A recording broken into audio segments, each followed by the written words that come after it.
Okay, sick. Let's do this. A couple more on the way, but they'll be with us shortly. We'll do our recap. Because it's been like 3 weeks. When we left off, you guys had fought and defeated the Avatar of Korlin, and Nomad did the supplanting ritual, and started to take over as an actual living, breathing god. I say living and breathing.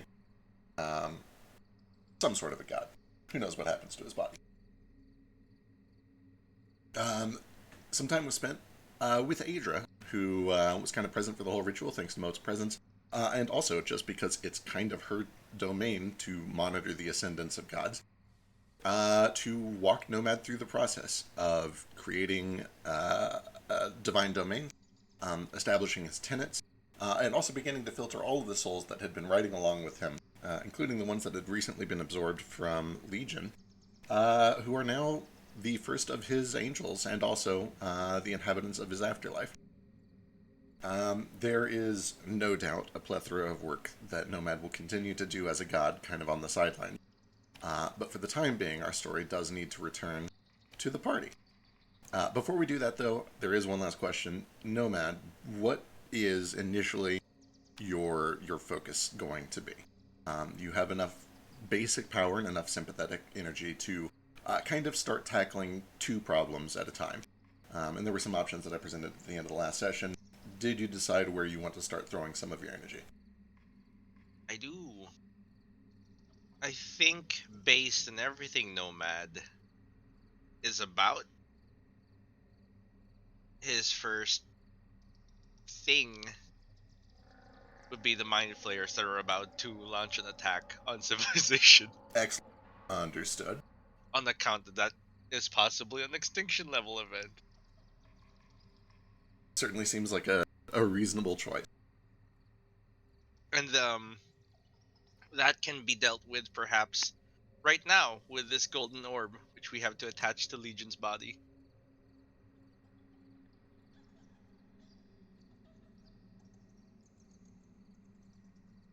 Excellent. So it's kind of up to you. You can either leave the Golden Orb with your party and give them your last thoughts and then kind of have them address it. Or you can hold on to it, take it with you to your divine domain, and then kind of use its power to begin doing whatever your plan is. Um, if you also need Legion's body, you're very welcome to absorb that with you. You still have a connection here to the material plane for the moment. You know that maintaining that would require you to create some sort of an avatar or a prophet, which would take a lot of sympathetic energy. And that is one of the options that you had. But you're still Yeah, in the window where you can take the things that you need if you need them. yeah. This orb fits into that big robot Legion body, right? Yes, it was pulled out of the center of its chest. Was pulled out because it's a connection to the rest of the hive mind. From the visions that you saw, that seems like a reasonable guess, yeah. It is what allowed him to be connected to the rest of the hive while technically being separated from it. It was their form of like a failsafe for if he became corrupt, which is exactly what happened after absorbing too many souls with your episomatic protocol in place.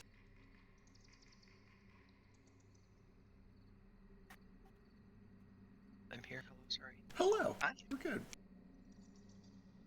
So I think I can do this for free. Um, I tell the party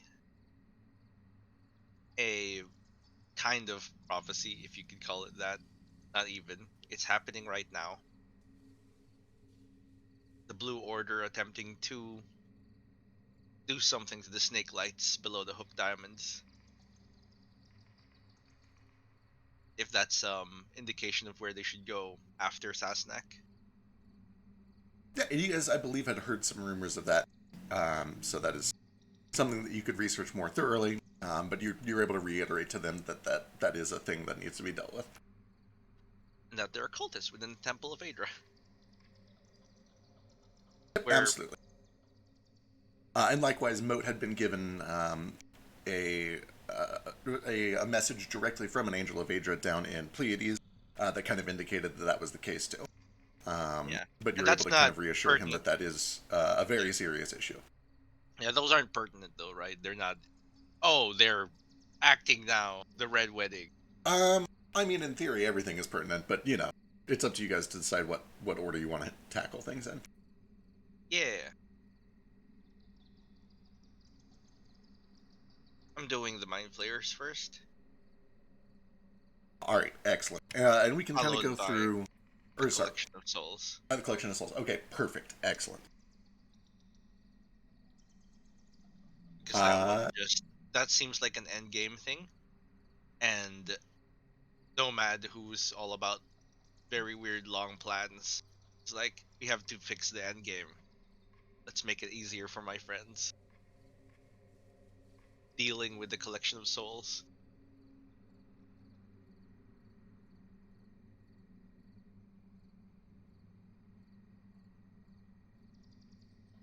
Hello. Hey, okay, cool guys, let's speak English. hello, you're just in time. Okay, noted, excellent. You would know.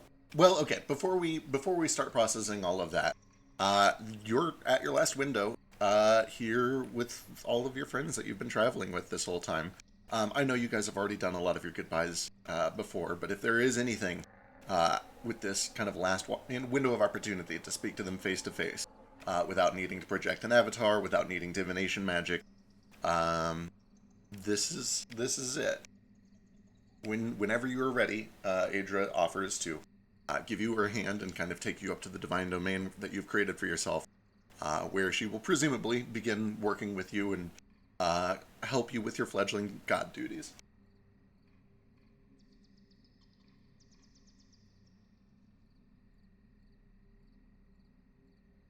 So I go to everyone first. Sort of just. I walk to the float.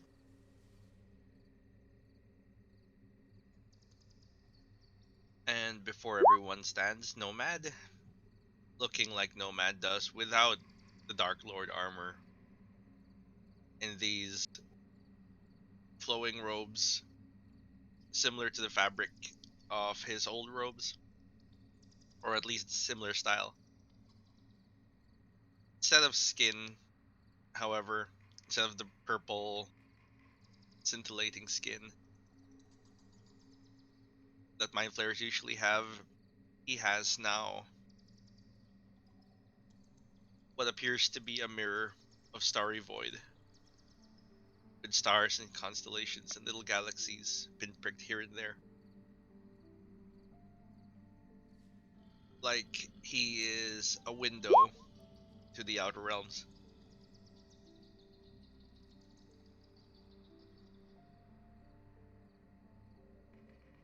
A vision of how far we all could reach if we wanted.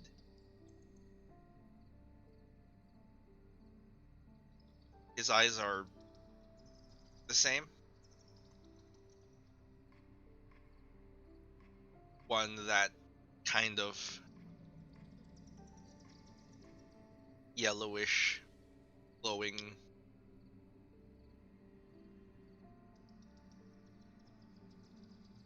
light. And the other, he chose to remain black, somewhat void.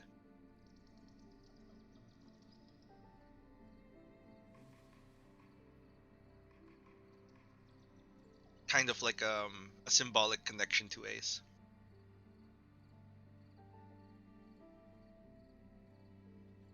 He gave it up to bring Ace back to life after all. And it's a sacrifice he doesn't want to forget. And it is bizarre in your new state. For the first time, you can almost see a picture of your own soul and the piece that has been taken out of it. Um, Clear as day, you can almost see the ethereal amputation that you have made on yourself to facilitate that. And you know that somewhere within him is that piece that has been placed inside. And sometime at the end of all time, you'll be able to pull it back and retrieve it, put it where it belongs. But for the time being, you know that it's in good hands. We'll be with him.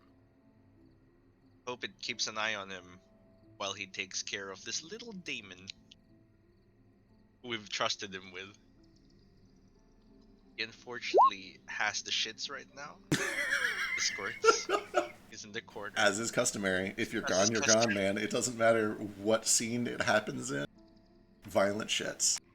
No deific magic can cure that. He is So in the court the of plot. Adra, literally before gods. We call it the plot shitness. Wait, who's shitting? Oh, Ace. Ace, yeah. Well, it seems pretty important that he be here. What a bad friend. He's here. He's just sticking his head out from behind the rock. Half our party has the vid. It's the worst ever.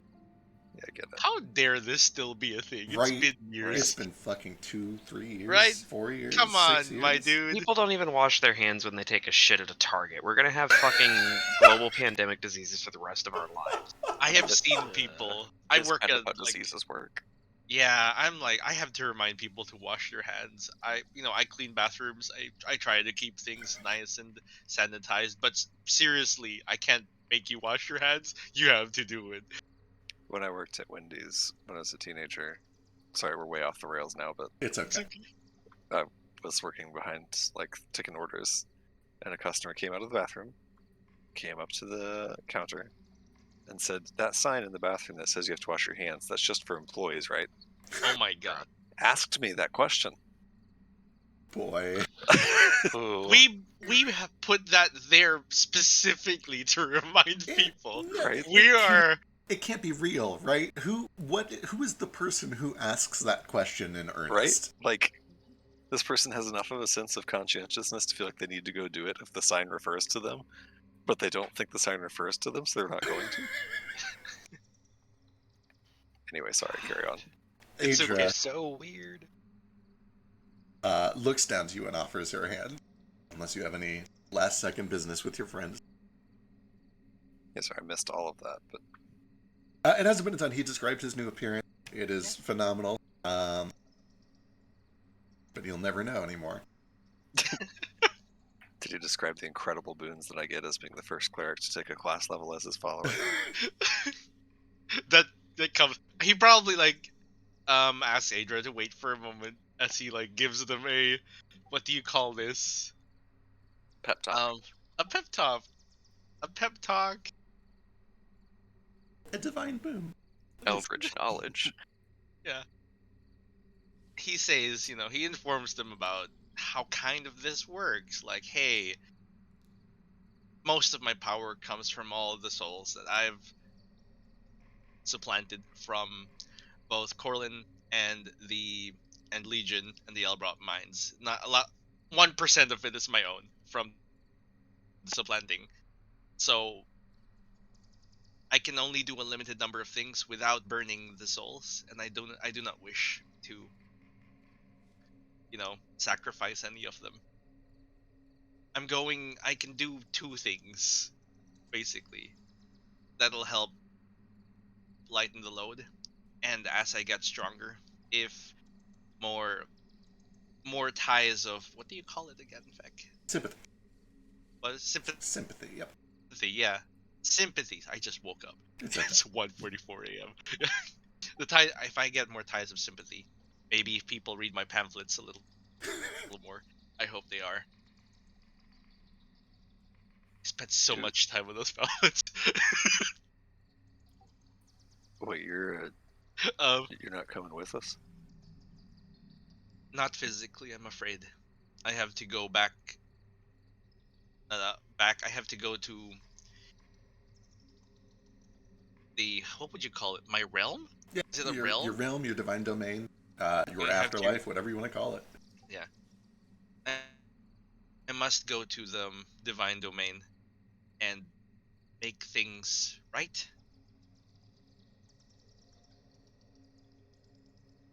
Oh. I guess that's... Maybe that was obvious. I didn't realize.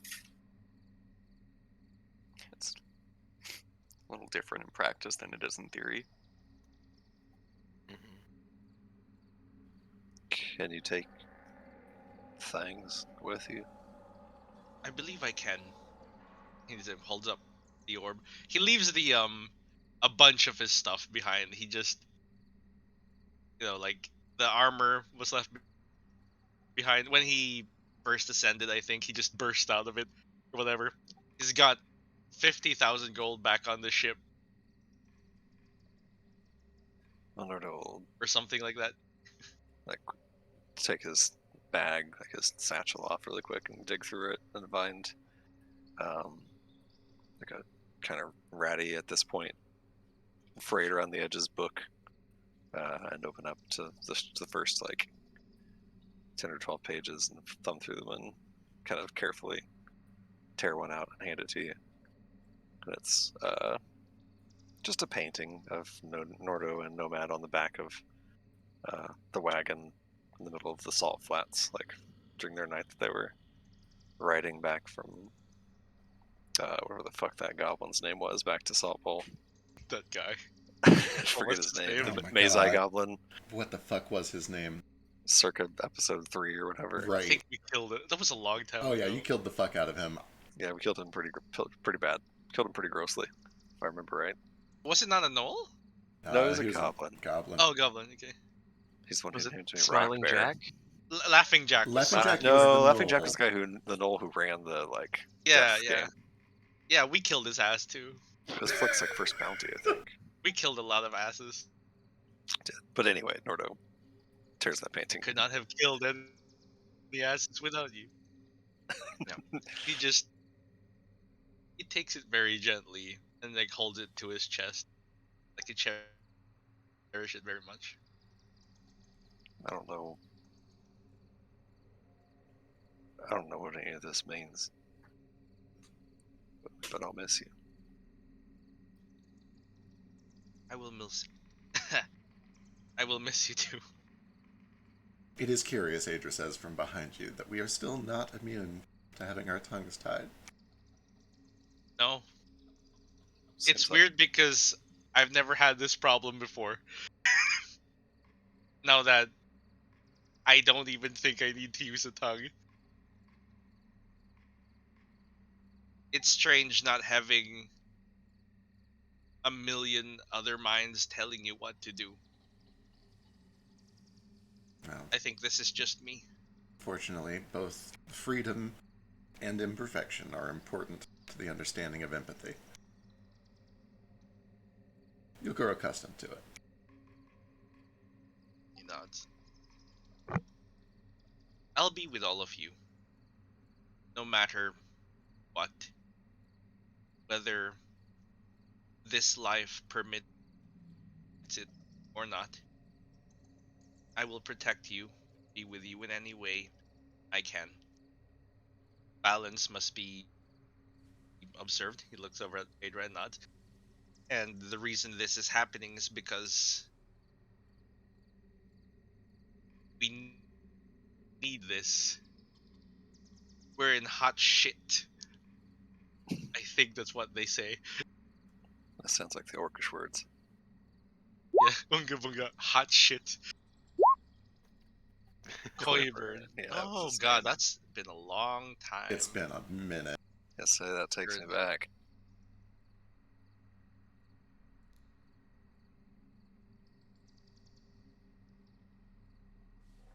Alright. Is it time?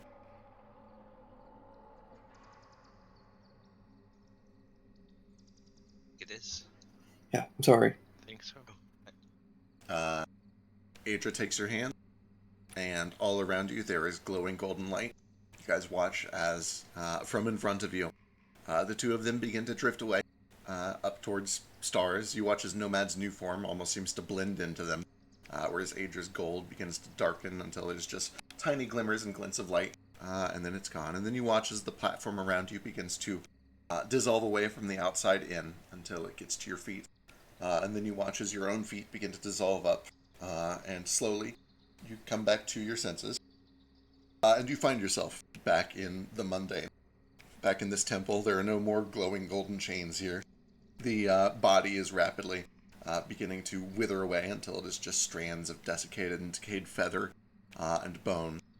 And you do see that in the corner, the mortal shell. Did you actually have 453 hit points? Oh no, that's God body. Oh, I gave myself an avatar because I wanted to feel powerful since I'm not gonna play him anymore. Okay, that's understandable. I clicked your token and saw 453. I lost my goddamn mind. I gave myself 10 more levels. All That's right. what I did. I see.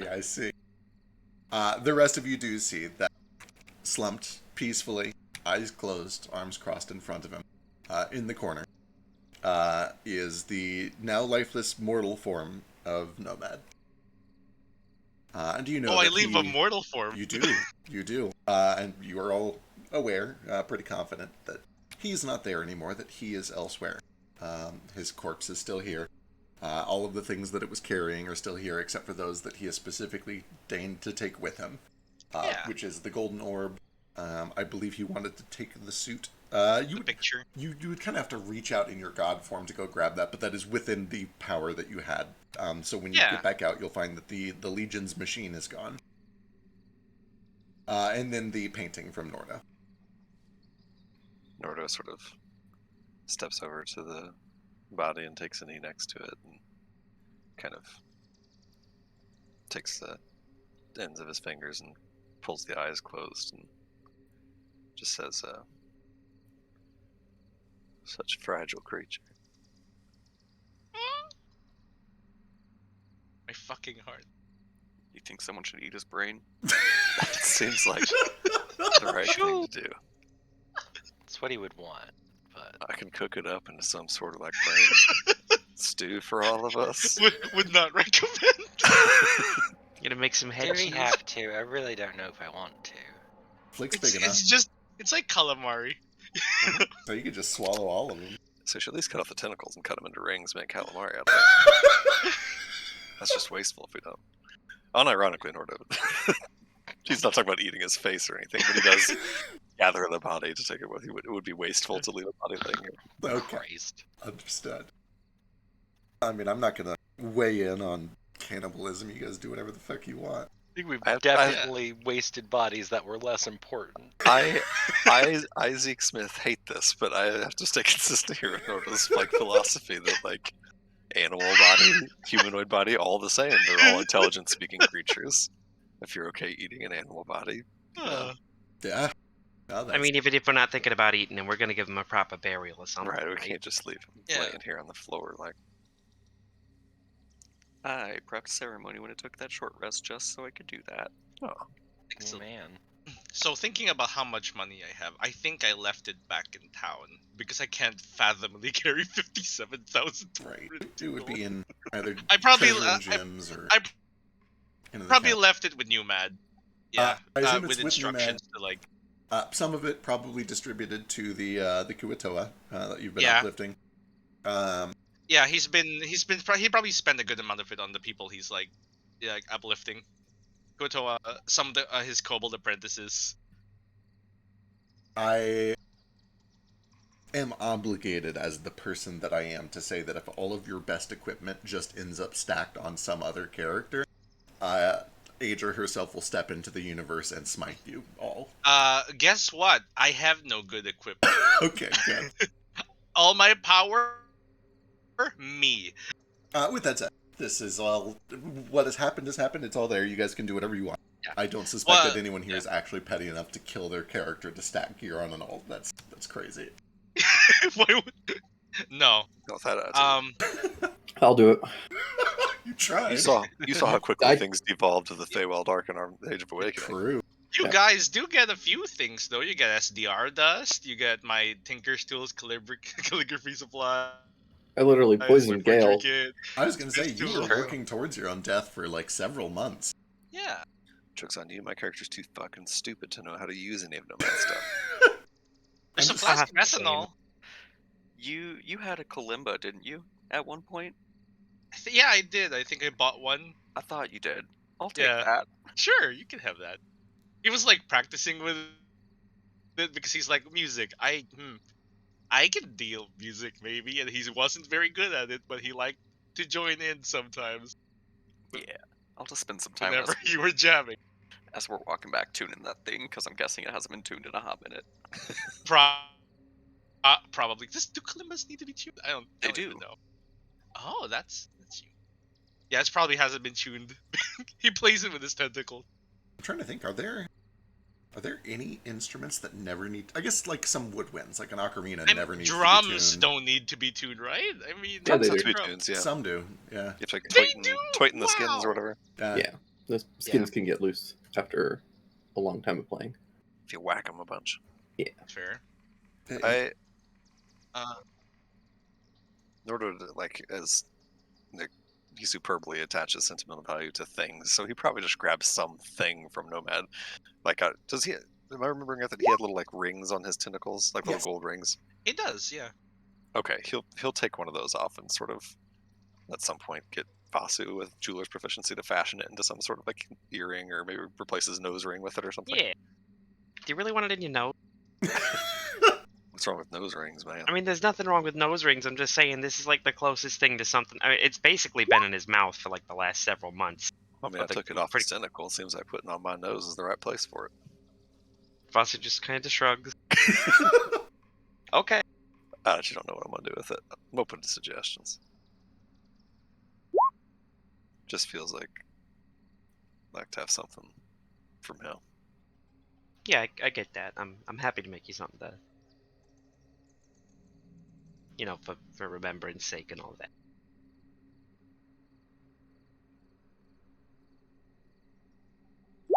I'm typing in the loot you get when he dropped his body. Oh, good. We've got a vial filled with his blood. Oh yeah. Is that blood of a god given freely? That seems like a blood of a god given freely. We probably should have asked Nomad for some blood Spree given gun. freely before he left. Nomad would be well aware that the reason that you can't just normally walk up to a god and ask for Yeah. blood is because it requires an impartment of sympathy to do that. I only have 1% of power. And you can always squeeze your followers for instant sympathy if you want, but it depends on how you feel about the destruction of souls. Absolutely not. But yeah, over time, and especially as your congregation grows and as you accumulate more sympathetic power, you'll eventually be able to produce drops of god blood for your followers.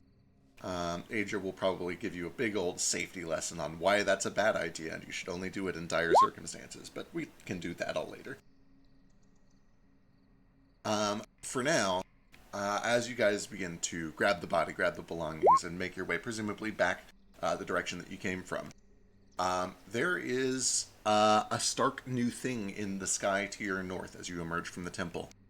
A little hard to see through all of the tree cover here, and also through the field that has been put up, and then also the waving crosswinds between you and the Elbrot mine. But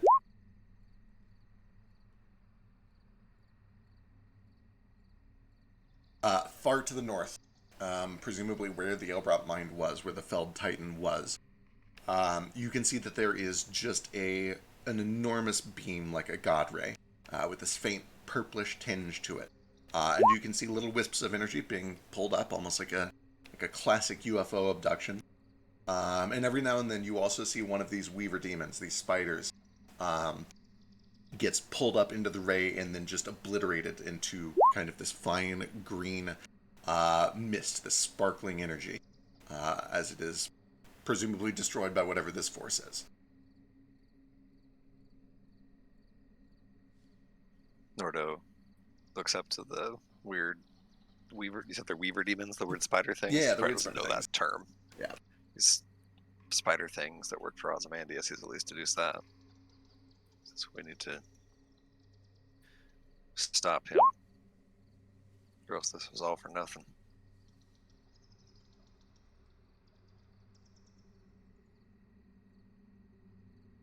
Let's go fucking kill a dragon, I guess is what I'm saying. Excellent. Yeah, let's go. All right, you guys begin the trek back to the silvery pools to get back to the material plane. As you get closer, you can see that there is definitely divine energy pulling souls up, and you can probably also see for the first time, in the distance, tiny little figures flitting down from the heavens to combat these weaver demons.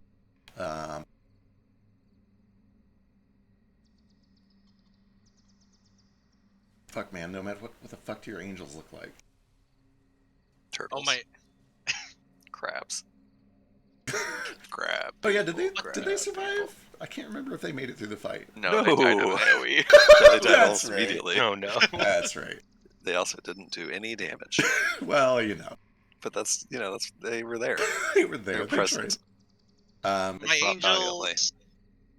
angels look like what my angels would want to look like. That makes sense. So there's probably actually, and this is appropriate given your tenants. It's an kind of a- uplifted version of themselves. Basically. Yeah, it's like a very diverse cast. There's not a tremendous amount of uniformity.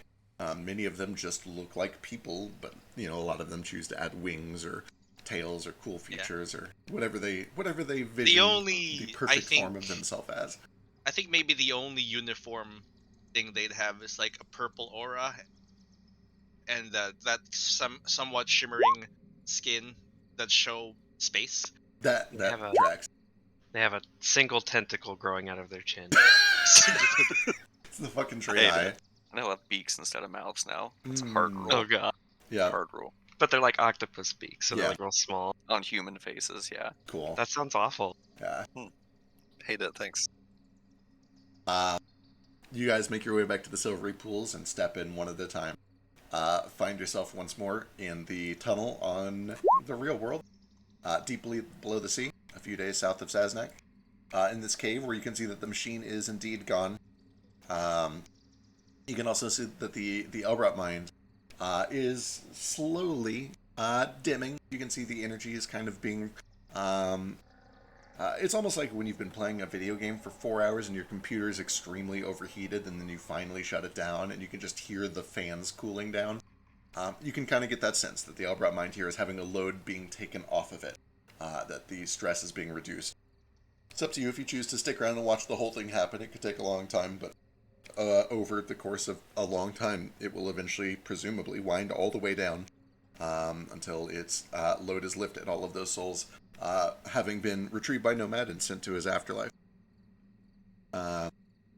You make your way out of the cave, back up to the pit, and then presumably call the ship back over to raise you up. And I don't believe... Somebody give me a D100.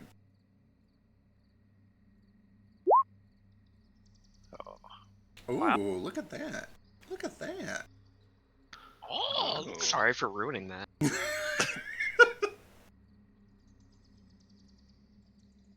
Wait, why is there a +2? Because I have a ring of luck. Oh. And- Yeah, Feck actually cares about luck. I do. And actually, luck Like checks... me. Luck checks are normally a D20 roll, so that would scale to like +10, I think, but that ruins the 76, so we're going to leave it. Right. God, why do you have... Okay, I'm not going to ask. He's nomad, he just collects things. He likes things. It's that episode of Portlandia. She She likes likes things. things. Alright, you make your way back up to the ship. As you can do, or as you do, you can see off in the distance, far to the west, there is a speck on the horizon. It's close enough, it wouldn't even be a speck. You recognize an alloy on the horizon that initially is kind of pointed towards this direction. And you watch as there is just briefly a flash of purple light, and you watch as it begins to kind of lower its weapons, turns, and as it kind of is about faced, it goes invisible and begins to drift off again. Presumably, once again, the intervention, one of the two things that Nomad has taken care of for the time being. And with that, you're I back on the apologize. road. What was the first intervention? I missed it. The first intervention is what you saw over the Elbrot Mind, the tractor beam. He's rescuing the souls that were being harvested by the Weaver demons. Oh, sick. Yep. And then the second one is that he intends to deal with the mind flayers one way or another. He hasn't revealed his plans for how to do that, but for the time being, he's making sure that that doesn't become a problem. Awesome. And that is where he is investing his attention currently.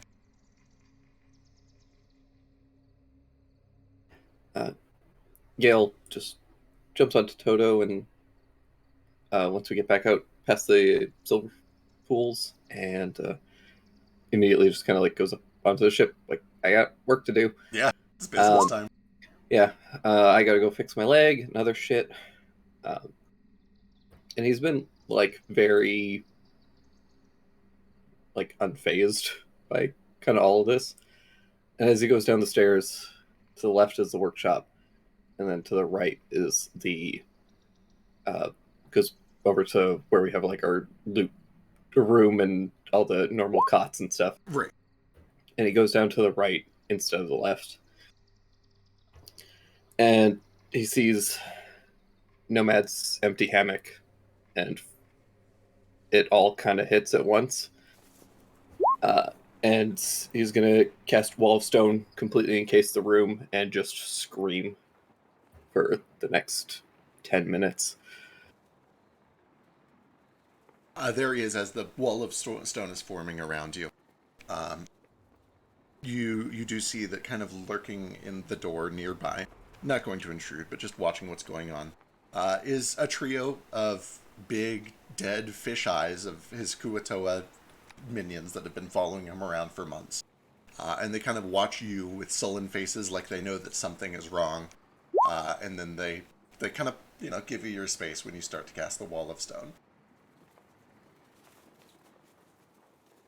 Yeah, Proto goes up above deck with the body, very kind of like quiet and mechanically walking his way out to this point. Kind of just sets the body down, probably near the helm of the ship. Looks for Moat if he's around. Yeah, I'm around. I'm probably still just fiddling with his kalimba. This is what do we do with him? With this? It doesn't seem right to just hug his body in the ocean. No, it definitely doesn't. I haven't had to bury anybody before, or give last rites. I mean, we learned a little bit at the order that prepped some of that, kind of magic. I'm sure whatever you learned is better than what I grew up with. Crimson Hands just used every part of the body what was useful.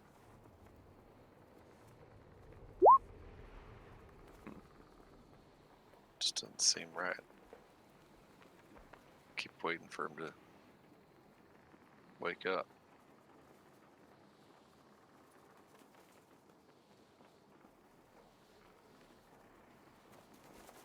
Well, maybe when everyone's ready, could just kind of, I don't know, put him to rest? I was thinking maybe, I don't know, I know a little bit of a ritual I can perform, but I don't know, I was thinking he loved us for who we are and what we loved, and maybe the best way to honor him now is to kind of just give that back to him. He nods. Lights his tobacco pipe. And Sorry, I don't know if that makes any sense. I didn't foresee this one coming. none of this makes any sense. It ain't you, or not a look of it makes sense. Ain't your fault. But I think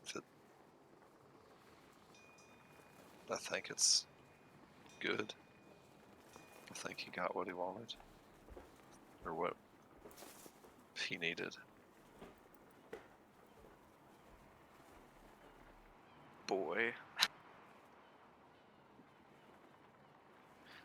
A few months ago I probably would have said this was a terrible idea. And now I mean, I don't really think there was anybody better for this spot I think he needed to do it. I think so too. I never met anybody in my life that is more fit for the job.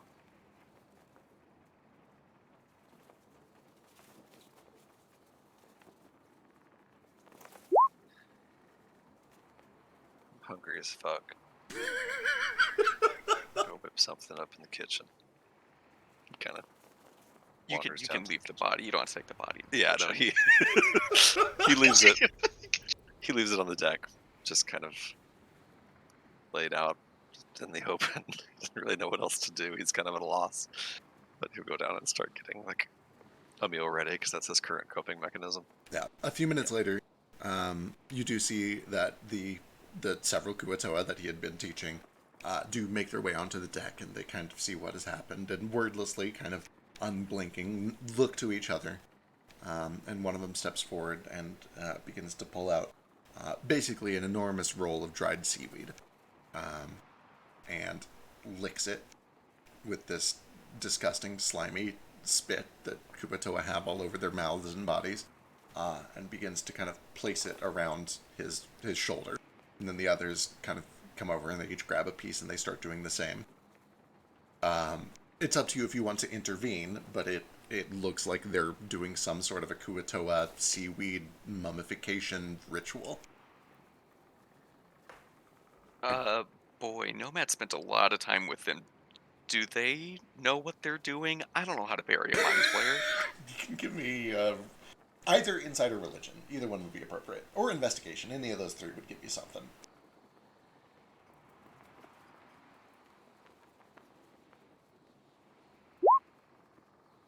With an insight, you get the sense that he spent more time with them than probably anyone except for you guys. If he gave any sort of indications about his wishes, his rituals, his rites, his tenets, it would be them. And you know that he specifically worked with them on all of his religious tenets, which probably includes funeral rites. It's a little suspicious that there's seaweed involved, because you never really thought that was Nomad's thing. But you suspect that they're at least following some tenets that he set with them. And also, at the very least, his soul's already gone. It's not like he's going to haunt him for being buried improper or anything. Right. Yeah. You guys could do whatever you want with it, theoretically. I guess if anybody's around, I'll just kind of say, I think they know what they're doing. Yeah, I mean, I know kind of what to do with a corpse back on Eisenmar, but I don't know, he probably wants something different. Do like mind flayers even like to be there? I don't know. They know what they're doing. Probably. Probably. The only person who would know is taking a massive shit. It's true. It is reasonable that even in the midst of his terrible pains, Ace would probably use whatever Nomad had told him and taught him about his customs to make sure that, something is being done that is appropriate for his body. Yeah. Okay. The only custom, I think, that would have been, if Ace were around, he would have said that it doesn't matter the method, remembering is what's important. Mourn how you will, as long as they are mourned, remembered. Excellent. Well, in the midst of whatever Ace and these fish people are doing, I will just kind of walk up and I'll spend the last of my mana to cast Ceremony and just kind of help how I can. And I'll pull out my kalimba or pull out Nomad's kalimba as they're going, and I'll just kind of play a little song. Excellent. As the ceremony is ongoing, and as you begin to play your song, you do see that all these Kuatoa kind of gather around, and they listen at first to get a sense for the music. But then you hear one of them in their god-awful Kuatoa Murgle language begins to babble a song. And it kind of has this somber but somewhat uplifting vibe to it. And he finishes a verse, and then it goes quiet for a second, and then you hear all of the other ones begin to repeat it back and around. And then they all go quiet for a bit, and then he sings a second verse, and this time, faster on the draw, they begin to do a response, a round of it. And kind of over the course of the ceremony for 20 or 30 minutes, they just begin to do a choral call and response, a ritual. And I don't think any of you speak Kuatoa unless I'm mistaken. I understand all spoken languages. Oh god, you do, don't you? Sure do. You would understand that although their language is terrible and harsh and full of unpleasant, squishy noises, they're singing of the stories that he had told, of the things that he did while he was with them, the things that he taught them, and also the accomplishments that he had with all of you.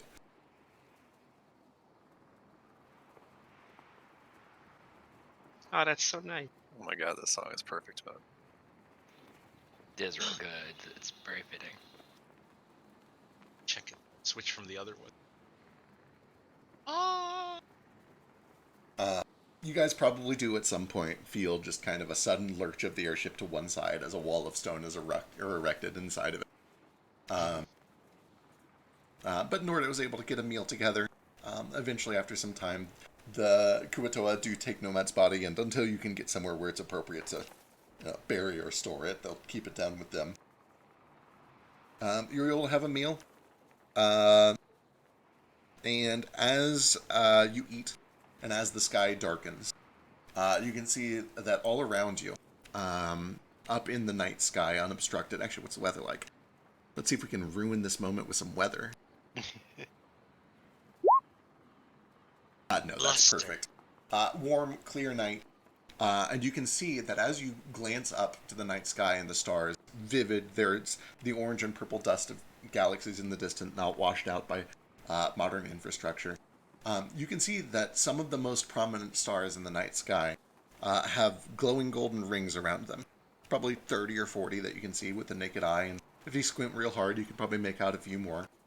Just this bizarre phenomenon, these halos that have formed around some of the most prominent stars in the night sky.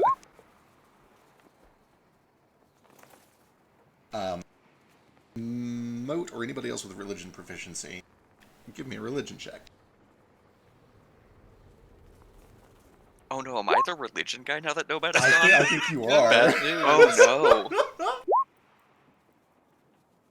no. Make me Moat, proud, my friend. you would be well aware of stories from a long, long time ago, when the rise and fall of gods was much more common. That this event is, it's what happens when a new god is born. It hasn't happened in hundreds, possibly even thousands of years. You would be well aware, though, that if you know this, you are not the only one who knows this. Presumably, there are people all over the world who are looking up at the night sky right now and seeing golden rings litter the sky. And some of those people definitely know what it means. Particularly the Disseminate order of that to the balance. group. Well, if anyone knows what that means, it's Ozymandias. He's going to know what happened here one way or another. That's good. He wasn't afraid of us before, he should be now. True. I think we should move quick. How far are we from Storm Cellar? Alright, excellent. Let's see. And are we just walking in the front doors or another way to this? I know we talked about this before, but I forgot because that was a whole ascension ago. Does Gale join for dinner? Is he here for this conversation? No, he's literally trapped in stone because he held it so long that it made the wall permanent. You guys do notice that Gale has not joined you for dinner. Yeah, Nordo will, he's conscientious about making sure that everybody gets a hot meal, so he'll, go downstairs to go to Gale's lab. And he probably, starts by knocking on Gale's door, remembering again that he can't hear the knock, so he pushes the door open a little bit and says, "They're dragging you in there," and then You do finds find he's not in there and turns around. There's a wall of rock. Yeah. you do find that Leo is in his workshop. He's like, I haven't seen him all day. Actually, I assumed he was with you guys. You might check over there, and he does point across the hall over to where the big stone dome is.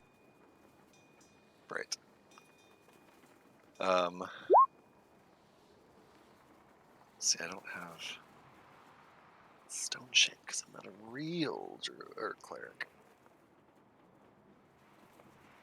I'm gonna start by just like physically knocking on the rock and be like, "Little dragon, you in there?" I don't know if he can even hear me Oh through yeah, it. no, you can hear you. If he's still in there. Yeah, he's still in there. Toto is kind of snuggled up at your side. He's got his head kind of lifting up your shoulder. And he does kind of go alert when he hears the knock.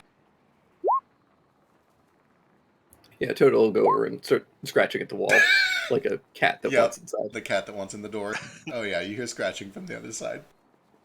Alright, well, Nordo is a siege weapon.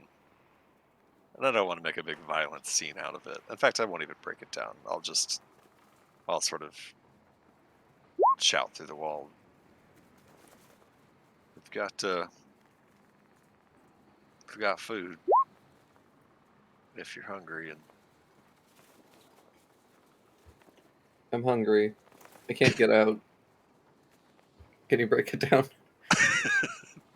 Thankfully, sure seasoned. thing. Nordo is actually super relieved to have an excuse to hit something insanely hard, and we'll just like wreck the ever-living fuck out of the stone wall. Oh yeah, no problem at all. A couple of swings and you're able to just kind of shatter a big old hole that's plenty more than enough for them to get through. And then a few more and kind of the rest comes tumbling down around it. He for sure definitely rages and definitely does more than he needs to. Like long after there's a hole big enough for Gale to fit out, Right. Nordo is just like tearing chunks of rock down and throwing them around and probably watery-eyed a little bit by the time he's done. Yeah. From the other side, Gale's probably shooting it too. And At the end of it, probably just lets out a really big orcish yell. That isn't really a word, just a guttural yell. And then takes a couple of deep breaths and closes his eyes. Gale's gonna hobble over, kind of leaning on Toto, and just like collapse against Nordo's leg. Yeah, Nordo puts a hand on him and kind of equally just sort of collapses, but not physically, because that would probably kill Gale. But sort of collapses down to one knee and just sobs for a bit.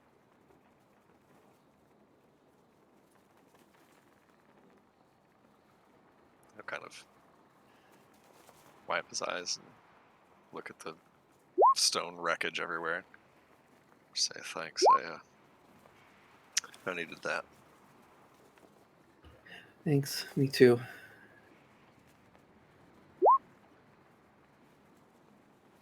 Donut nuts. Really? Not even the homemade stuff. Okay. The Holy speed at shit. which you perked up. You had some all along? Hold on.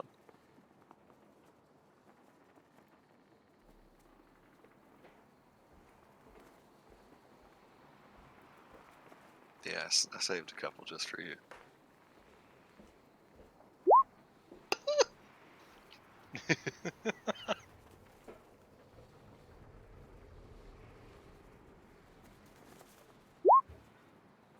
Thanks, Nordo. I have never felt worse about a decision I have made ever. Gale can probably tell the difference between the homemade donut nuts and the fake ones, but they are homemade. They're just as good. They don't have the poison. They're in them, probably And they don't have honestly poison. better, yeah. They're better than the base ones. Yeah, but sometimes, like, Oh yeah, I understand. sometimes your body wants McDonald's and not Right, like like- Sometimes you, And the healthy not your body, but your tongue. yeah. Sometimes you eat a like really good barbecue burger, but your body is just like, but McDonald's though. Right. I wanted Yeah, MSG sometimes and salt. I though. Sometimes, I just sometimes want- your soul wants to be fulfilled, not your Right. body. That's why I eat Five Guys. Sometimes you just want to shovel garbage Oh into my your god, body. yeah. That's how I feel about Taco Bell craving. It's like, why do Yeah. I want to eat like I'm a broke college/high school stoner still. Oh wait, I am. It's familiar. I'm just older. It's Anyway. nostalgic. Nordo in the middle of dinner goes to get Gale. He's gone for like 20 minutes. He comes back up like puffy-eyed and bloody knuckled. He's like, I got Gale. Oh my god, what'd you do to him? Just gave him donut nuts, that's all. Gale's What got does that mean? That's Good. so ominous. Are your knuckles named Donut and Nuts now? Or They weren't until you just said that. Now canonically, that's tattooed on my knuckles. One says donut, one says nuts with 2 S's. beautiful. Wait, I thought you only had 3 fingers. I don't actually know. I mean, you only have There 2 we if go. you're a Ninja Turtle, but Can you not count your fingers right now? Just 1, 2, 3, 4.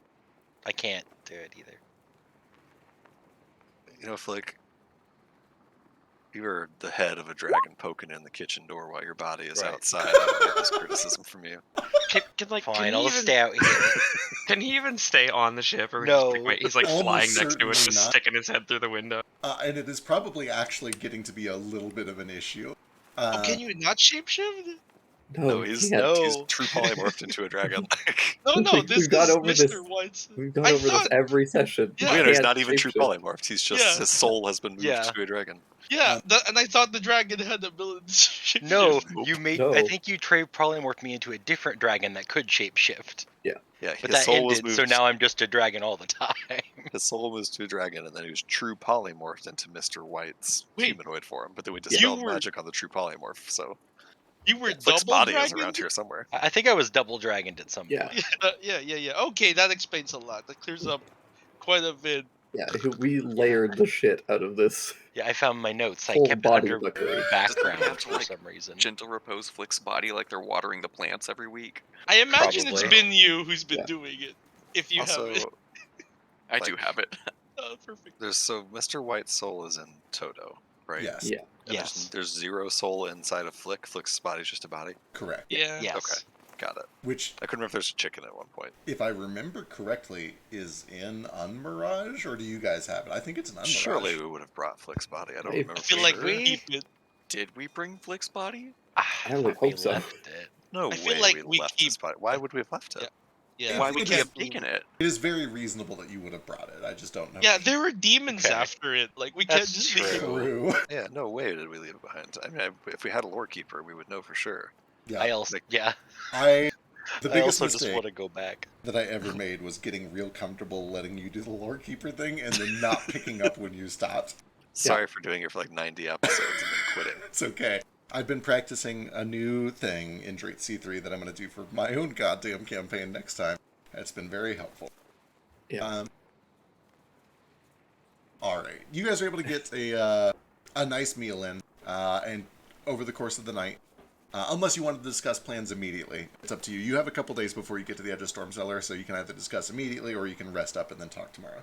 Yeah, I feel like probably Nordo, and I don't speak for everybody, but Nordo is probably like not in the emotional place to do serious strategic planning, and probably we'll talk Yeah. about it over breakfast. Definitely not. Yeah, I go Alright. into the painting world and probably spend the night in my fake imaginary family home.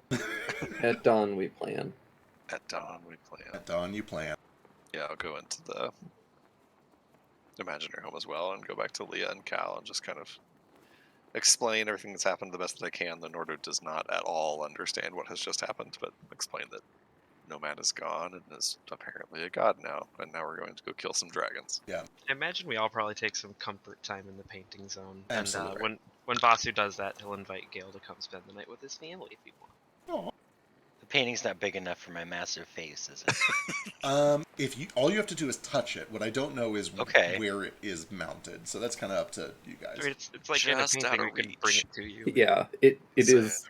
We did explicitly put it into the very armed storage room. Right, the like private sanctum storage room with Yeah. lots of boarding and shit, but Yep. if we can bring it out to Mr. White. I'm just imagining like a cat when it shoves its arm in a box, but it's the dragon with its arm shoved in the ship trying to Yeah. touch this painting. Pretty much. You guys take some time, take the night to relax, to unwind, and also just to unload and get comfort with your families, with the people who were close, the people who are in the painting with you. Many of them are just as lost as you are. Nomad was your weirdest friend. The events that you describe are even weirder. and the thought of him going from present to dead to but actually he's a god is, frankly, a big jump for them to experience in the course of 8 hours. The only one who does not seem to be terribly fazed by it is Uno, as Ace describes it to Uno. Uno Fucking seems Uno. to be not necessarily unsurprised that it happened, but accustomed with the stories, accustomed with the idea of death and what can happen after, and also just the nature of Ascension rituals. It's something that she was involved with. And Uno probably has a lot of like questions about, what happened. Was Adra there? Was Adra mad? Like, almost more of an academic approach than an emotional one. And that, honestly, is probably not what Ace needs right now. But we can play that out whenever Ace is actually here. Mo, what's up? So am I still like half gold, or was that just while we're in that realm, or is that like a permanent thing? When you guys get out, you do see that the injuries, the grievous injuries that were healed with this, oh my god, Insensarugi, whatever the fuck it's called. Yes, there's still golden scars where you've been healed. Okay, cool. I was just curious. Yep. And I definitely do point that out to D. Yeah, so what? I got a gold teeth. Remember when I lost this? Huh? Yeah, but did you get that from a god? No, I got it from Mr. Walsh. Are any of your friends gods now? Nomad was my friend. He liked me. Was he? Yeah, you're right. I'm sorry for trying to gatekeep a dead friend. That's really fucked up of me. No, I get it. We were friends, but you were a lot closer. We all miss him. Yeah, I don't know if I should say I'm sorry, because it sounds like he's like a fucking god now, and that actually sounds kind of cool, but at the same time, and he does kind of like look, well, I guess it's not in here, but he remembers the wrapped, mummified corpse that the Kuatoa had taken over, and it dawns on him that there's a dead body. He's not with you guys, and that's probably a sad thing for all of you. And he is with you. He invites Gale to join if he wants to come over and stay with the family for the night. And just as quick as it kind of dawns on him, he's back to his old chipper self, telling jokes and being an asshole. Good old D. Gale probably just hangs out in his workshop. He's grateful for the offer, but he also doesn't have a leg currently, so... Yeah. That's fair. Nordo, yes, what's up? Just a really minor thing, but Nordo spends the night, like I said, with Leah and Cal, and then once it's like everyone's gone to bed, he goes out to his little like pretend illusory beach next to his pretend illusory hut, and sits with his feet in his nice pretend illusory water, and gets his bag out, pulls a couple of items out of it. One of them is a cigar that is probably like crumpled and wet and dirty and ruined at this point. That was given to him by Nomad when he got it in the mail from a stranger accidentally. Nomad said to smoke it on his 89th birthday. And he's nowhere near that, so he just kind of sets the cigar down on the ground, and then he pulls out a rock, an otherwise innocuous looking rock that has Vox Fragilis like etched into it. And he holds it in his hand and just like taps it with his finger. And in Nomad's voice it goes, "Hello, friend."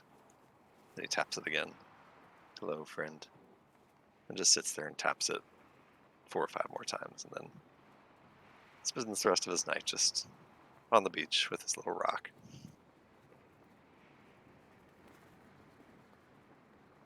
Leah watches from a distance. Gives you a little space to do this. You kind of eventually hear the door shut at the little hut nearby. In here, the stars are normal, but the voice is the same as you remember it.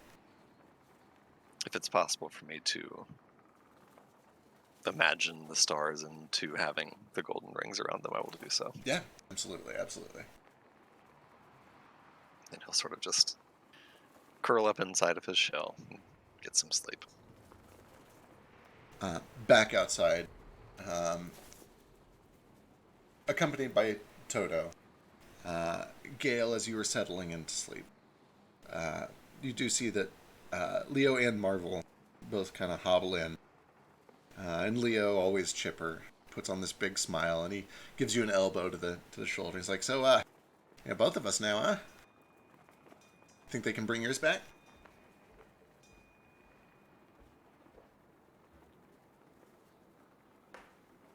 With enough power, maybe.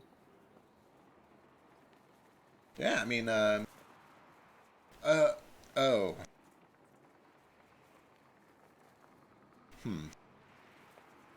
Marvel at this point is like, oh, I'm quite certain that we'll be able to come up with something. If nothing else, I can make you,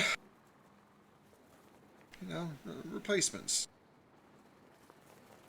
We've gotten through worse. We're clever. You're especially clever. We'll come up with something. I need your help. Oh, of course. I'm happy to help. What do you need? I need to build some things. Oh, now Quickly. we are talking, my liege. Thank you. What can I do? Let's kill a fucking dragon. I never thought you'd ask.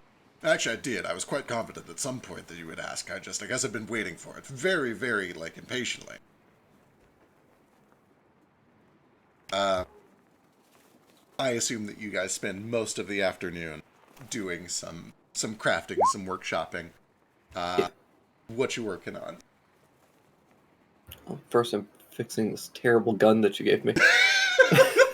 Terrible. Understandable. What you doing to it? Ideally, I'd just like to make it, if possible, just a straight +3 permanently, and then just have the other effect that lets it have the homing bullets. To seize. Yeah, that seems well within the bounds with your new thinger. Go ahead and give me a crafting check and make it official. Do Marvel and Leo give me advantage? Absolutely. 34. Hot damn. Good fucking lord.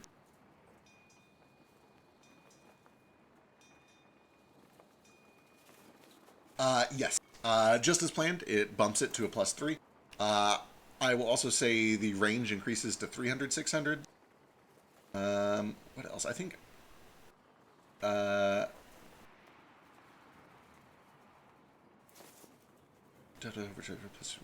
extra, and then the extra 1d12 would become 2d6. Let me mark all that down before I forget.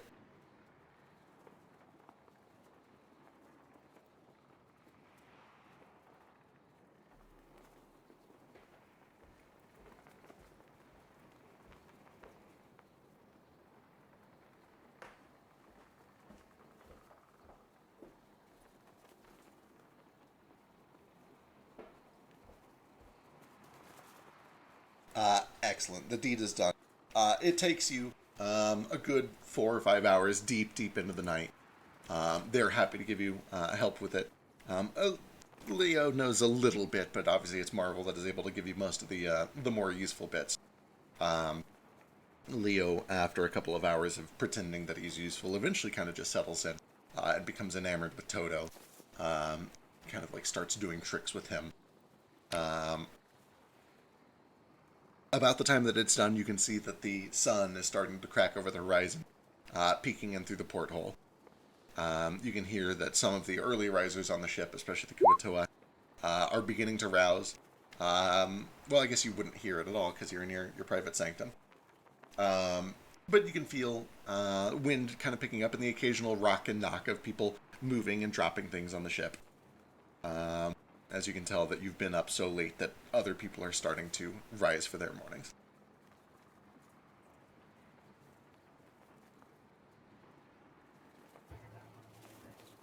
Yeah, after that, I'd probably pass out for a bit at that point. Excellent. All right. Everybody gets a short rest. The night goes pretty uneventfully. Local weather. I feel like it's been 900 years since we got a short rest. It has been a minute. So many resources. Noto probably doesn't sleep great. Gets up early, makes breakfast per usual. And as always, he's made a tradition of this now, I think. After Gale's been asleep for like exactly 40 minutes and has just gotten into REM, he like opens his door with a coffee. Yep. God, it's the worst. It's the worst.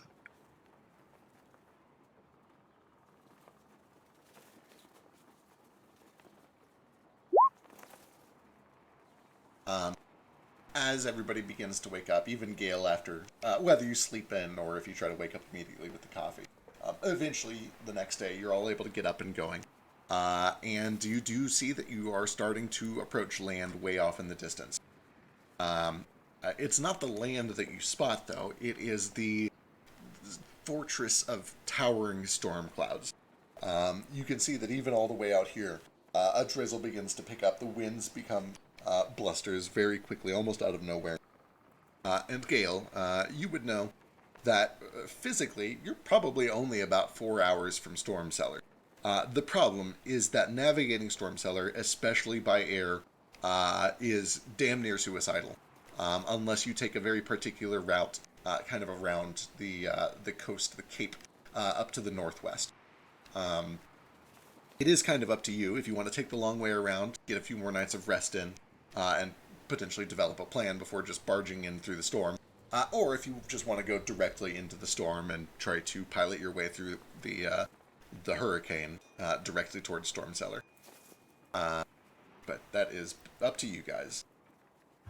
I think we take the long way and shoot for a few more rests. We're all exhausted, and getting a long rest would probably be mandatory, basically. Excellent. What day of the week are we on right now? Seems very reasonable. I'm also not good at driving a boat when I'm a dragon. Yeah. Do you want to... maybe want to try and get you back? I would really kind of like my I body know. back, yes. I know you would, but also... I know you want your body back, but also there is the chance that you just get dragged to hell. Wouldn't it be great if 2 accidental adventure arcs happened on the way to Gale's arc? Was there a way that we can protect against that? I was about to say, I can do some protecting against that. So last time it caught us by surprise. Now that we know it's coming, maybe we can preemptively. I mean, I can't do shit, but I'll need some materials, but presumably we have what I need. we can do a montage of looking through Gale's workshop for things. I'll play the Ocean's 11 theme. Let me see if On I a can harmonica? find what I need. Harmonica. I'd hate to derail again, but No, this is important. Honestly, if we all get dragged down to hell, it'd be a fine thing to do anyway, so I'm sure Feck is totally prepped for it. Oh, definitely, any second. We're also, Oh shit, an important note. I forgot to list because it's not in my inventory. Helm of Teleportation is also there. Oh, right, yes. All right. That's a pretty big deal. And one half of like Ace's vision thingy lets him see. That's kind of important. I gotta know what this ultra suspicious wooded island is up north of Storm Cellar. Oh shit, I just closed it. Fuck. That's fine, don't worry about it. So I know we've been putting off getting you back in your body for a real long time. Do you think you could hold out until we get a long rest? Just in case the worst happens. yeah, I can hold out for that long. I'll be fine. Yeah. We'll try and put you in your body before we go into Storm Cellar, but I don't think that if, knock on wood, you get dragged into hell, we probably don't have the resources to save you. Right. Probably should wait on that then. I'd rather not die needlessly. Once we get some resources back, I can also help Mo with some protective stuff, potentially. Right, that works. I literally orgasm when I cast Eldritch Blast again. It's been so long, but... So two quick points of order, one of which is very silly. The island up there, Gale would know there is not an island up there. As a purely meta note, that's the tree where all seasons meet, and it moves. Oh. That's just where it was on the map when I drew the map. How fun. So there you go. Oh, interesting. As It was a exactly as suspicious as I thought. It is very suspicious. As a less meta point of order, as you guys are kind of discussing what to do with Flick in his dragon form, and frankly, as he's probably starting to get very tired, dragons can swim. I assume that every now and then he has to just like drop down to the ocean like a duck and just relax for a bit, kind of get his strength back. I mean, he's an ancient dragon. He's got phenomenal constitution. They can fly for a very long time. I imagine maybe they can lock their wings into place like seagulls do. The just problem glide. is it would take a tremendous amount of wind to be able to do that. So maybe over in Saznak. It works for ducks because they're very light and their glide buoyancy is very low. Let's not get physics involved in a dragon fight even being possible. I have canonically told you that dragons have hollow bones in my world. Light bones, not hollow. Both. Their shape still wouldn't allow flight. You're right. They might be spongy. They might not be hollow. Their Anyway, wings would have to be 5,000 feet long. I calculated Gale's actual wings that would be necessary, so his could actually be possible. Yeah. Hell yeah. As Like you guys are 3 feet. discussing all of this, and when Moat suggests that, I've got some protection, I might be able to help out, and you guys talk about taking a long rest, you do see that one of the Kuatoa, the one who was leading the call and response yesterday, does step up. And mentions that he might be able to cast a few spells to help out too. Maybe either, Linde Resistance or a Bless or something like that. Or potentially even just sing a very inspiring song. Oh. Whenever you guys feel like doing that ritual. Say I can do a little bit of a protection from evil and good as an option that I've got. But that's all. I've got, presumably I'll be able to find the materials on the ship, but I can magic circle. Cool. Then whenever What do you need for magic circle? Either 100 gold worth of holy water or 100 gold worth of powdered silver and iron. Like, Yeah, surely we have Nomad, that. Yeah. Nomad had 10 flasks of holy water. on Yeah, it. I was like, surely we have Yeah, that. I think a flask is Easy. 25 gold, and if not, you can Yeah. make it with ceremony. In fact, Yeah, you can it's make like- it without ceremony. Yeah, it's in the list of stuff I dropped. He's in his The loot, on his loot table. the raid boss loot. But speaking Moat. of warding off demons, yeah. Well, we're trying to figure out what to do about Flick. At some point, while he's flying close to the ship, that I can kind of look at him, or while he's in the water and we're just kind of vibing. I'm just like, oh shit, did we ascend Nomad with a demon's mark still on his soul? And I try to look over Flick and see if he has the full, mark on him like he did originally. Any perception, investigation, any of those. We're gonna accidentally ascend the devil god. We sure, it's not accidentally, we already did. What would have happened is Flick would have been ascended as well. I think. Guys, I'm a demigod on accident. They would only work on the. Nah, we're good. A little hard to tell in this current form. It'll be easier to tell when you get him back to human form. Yeah, I don't know about dimensional shackles. Give me an Arcana check. Presumably they would keep your body here at the very least. Yeah, say, but the body's already here. But if the soul is attached to the body, then unless they have like a semblance engine or something of that power to rip your soul out. Yeah, but we're doing the ripping for them. We're ripping the soul out of the Right. body. They're grabbing on it their while behalf, it's and then they just out. grab it. Right. Yeah. You could give me an Arcana. Yeah, okay. With an 18, do you have advantage for any reason? Not that I can think of. Yeah, with an 18, you get the sense that it, not in its standard use. You could potentially come up with something clever, but the standard use of dimensional shackles would only protect him as long as his soul remained attached to his body. And the Right. machine specifically detaches his soul from his body. What if you put one shackle on my body and one shackle on the other body? Would the shackle always be in effect the whole time then? With an 18, he would know that the snatching happened, according to Ace, as the soul was in transit between the two bodies. Okay. It is reasonable with an 18 that just putting the bodies really close together might make it harder to be snatched. You This know, sounds like it's a Nordo theory.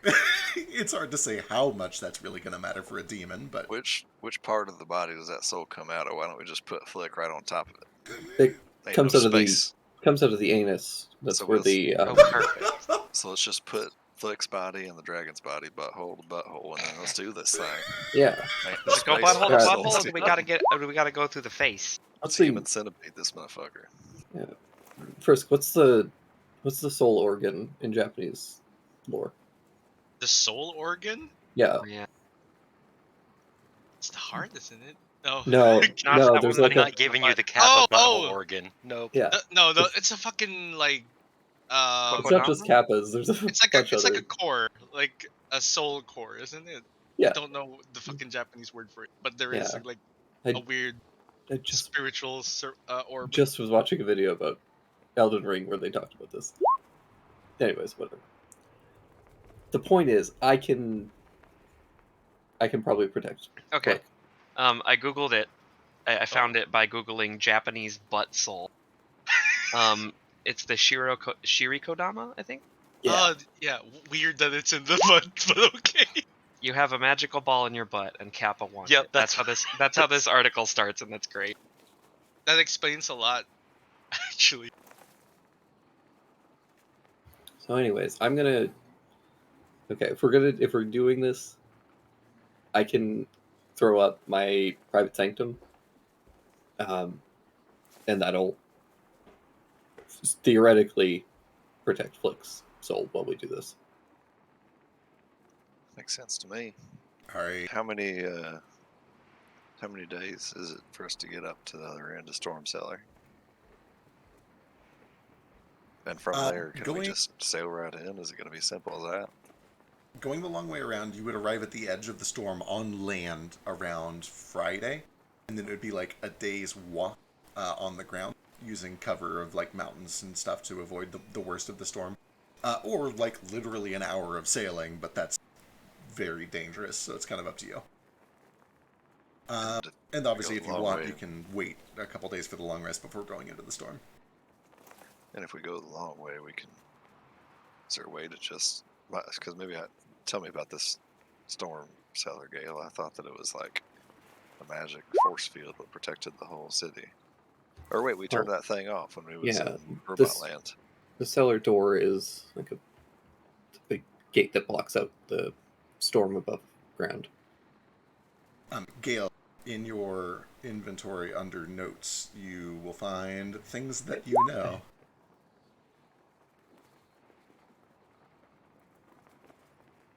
Take a minute to think about the things that you know and then get back Sure. to us.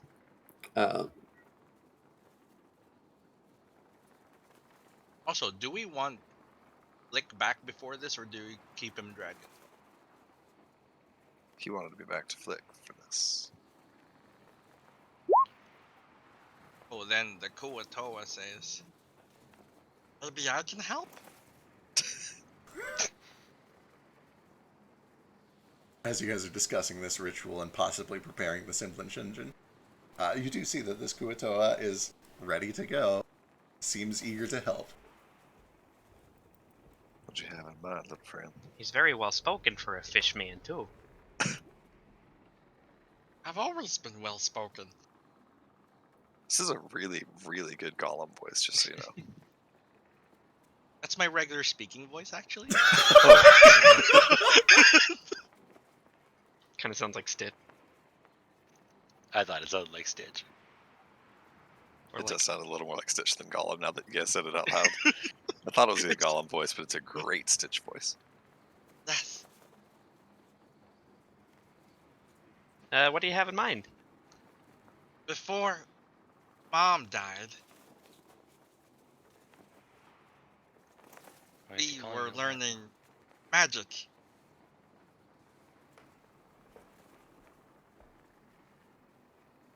And I've been learning a little bit from everyone about what I can do, what I should do. I think I can take us back to the desert place.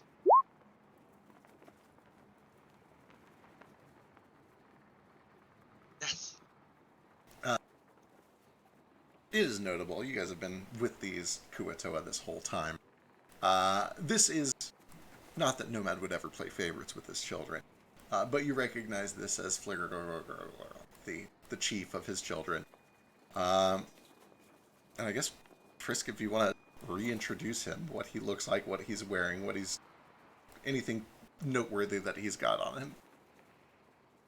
So Flurgle stands about 4 feet tall. He's got these big ol' unblinking eyes, but he's wearing a pair of goggles with water in them to keep them watered at all times. And it just makes him look a little bigger. He's got blue scales. When they used to be, the first time he was around, when you got them from the place they were at, I don't remember where it's from. They were sickly and gray. There's no art yet, I think. I think he has a token. He does. I see this token. There That's it what's is. too Yeah, fresh. it's adorable. Yeah, and he has like, now that he's not sickly, now that he's been cared for and nourished by your meals, and given like advice for keeping healthy, his scales are blue, vibrant, and deep.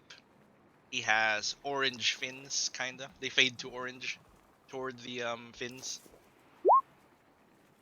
He's wearing this coat he didn't used to wear. It's like he decided during his time here what he wants to wear, how to express himself with fashion, the same way other people choose what they wear.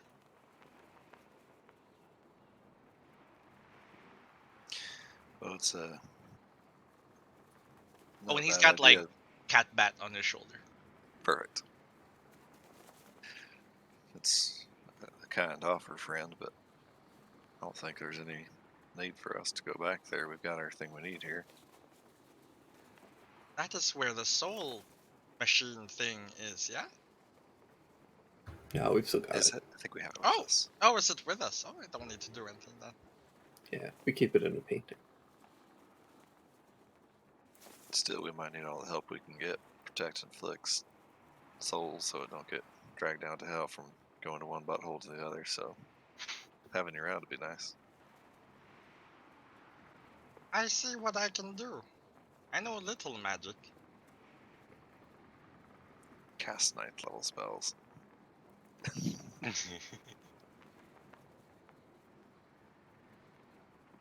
I don't have 9th level spells. Let me guess, Barbarian. If this Kuatoa is a level 20 character, I'd be upset. He's a fast learner. I thought about making him start at like level 1 and level up 5 times every time you guys do a That would have been cruel. Start him at 16 or something at least. Let him like survive the dragon breath. He'll be fine. We're basically gods.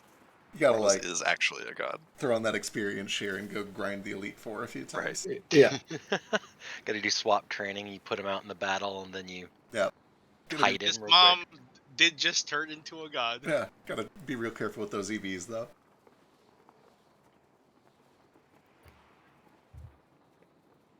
So when we get to the other side of Storm Cellar, we climb our way through the mountains so we don't get fried by the storm. Then we can just walk in because we done turned off the cellar door while we was in. So Goodness. there's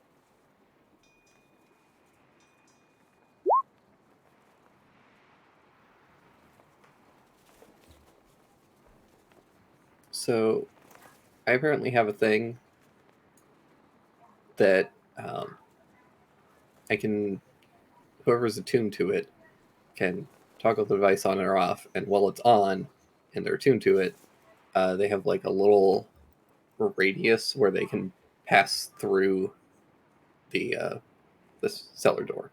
To clarify, to inject real quick, the word attunement there is not capital A attunement. Okay. It does not require attunement, but it can only be used by somebody who is attuned to the cellar door, which is currently just you, Okay. Okay. because you're royalty. Okay. Cool.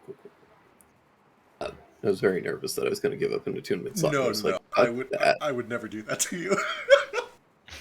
I mean, he's an Wouldn't be- artificer. He's got like wouldn't be 7 so of them. sure. Who cares? I was prepared for it. No, you would know that like getting one of these keys is not the hard part. It's having the attunement to make it work. That is the hard part. Okay. And that is typically reserved for like the royal family, the royal guard, sometimes heroes of the city, stuff like that. Right. In that case, then yeah, as long as you guys stay close to me, I can funnel everybody through. Sounds like that's probably our best bet. Would they be Yeah. expecting you? Um, They're probably expecting you one way or another either way. probably. The other option is we just teleport in there and fuck them up at the source. I mean, I'm always on board for getting the jump, and that sounds like a good way to do it. Is that place, Leonardo doesn't know this, never mind. I think teleporting sounds like a great idea to me. We just make our preparations, get our spells up, and Yeah. Make sure that Blick's good to go. can we scry on it, see what it looks like there, so we know what we're getting ourselves into? Well, if we had scrying, Surely somebody's got scry. Maybe what about our own? Don't we have the scrying orb still? That was in Isn't a that in the place. tower? That was in a place where we used to have a key to. The key is no longer attuned to there. So In stupid. theory, if you teleport back to Shul's fortress, you could use it. What could possibly go wrong? Last time we did that, we got attacked by a dragon. yeah, That it you was a tell little that bit. with, right? It was a little hostile last time we were there, so Did we kill the dragon? No. I don't think no, so. it was just No, like we a left. projection. It wasn't even real. We bamfed the fuck out. We went in there and it started attacking us. We just ran. We ran and then it followed us out for a bit. On Fought us on the ship. on the topic of getting fucked up with new teleport, Gale, give me a history check. Is this about dragons? It's about Saznak. Okay. It's about Stormcellar. If it's about dragons, I have advantage. It is not. Okay. 28. 26 is still fucking plenty. You would be aware, because, you know, your royalty, and also they tell you this when you attune to it. It is possible to have your attunement to the cellar door revoked. And if that does happen, and, well, you can see exactly what could potentially happen if that were the case. And you tried to teleport in. Hard to say whether yours has or hasn't, and for what it's worth, you were able to activate it still, so it seems like a good indication that you're probably still attuned. But you'd be aware that it's a possibility.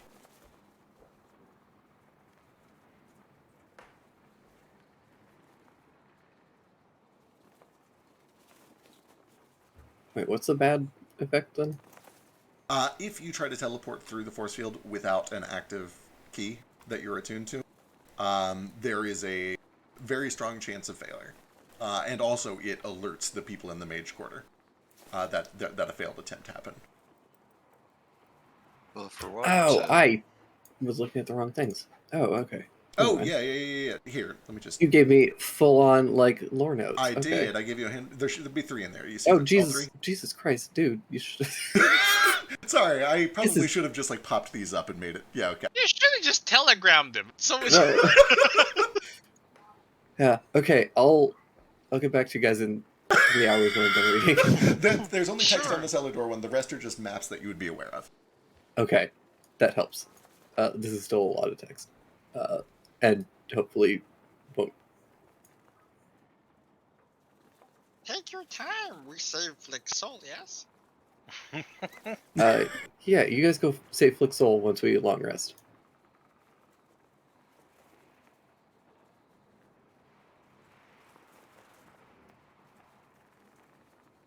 If Gale intends to, like, draw out maps and everything anyway and share it with the rest of the party, I can go and share these with the others. If you prefer to keep it secret, that's totally fine.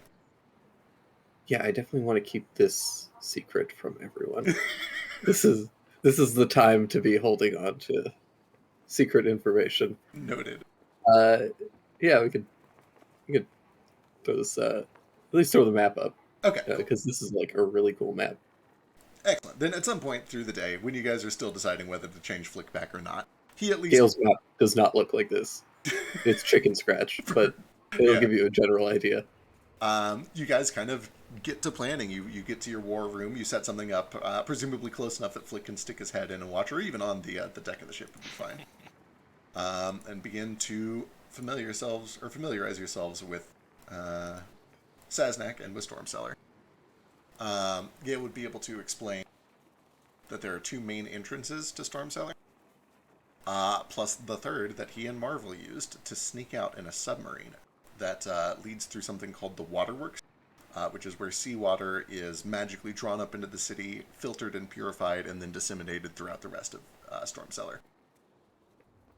Some tight squeezes, but they were able to get a submarine through it, so it's definitely swimmable. You will know that even if you go that way, you do have to go through the cellar door. Alternatively, there is the front entrance and the back entrance, the sun door and the moon door. The moon door will pass straight through the barracks, which is good news if the military is on your side, and bad news if the military is not on your side. The front one just leads straight into the market district. It's wider, it's easier to kind of get in and then immediately get lost in the crowd. But, it's the front gate, so it's probably pretty well guarded. Alternatively, you could just try to tunnel your way in. You could try to teleport in. The world is your oyster. You guys can come up with any crazy plans that you want to get into the city. And once you're in, Gale shows you a chicken scratch map that looks something like this.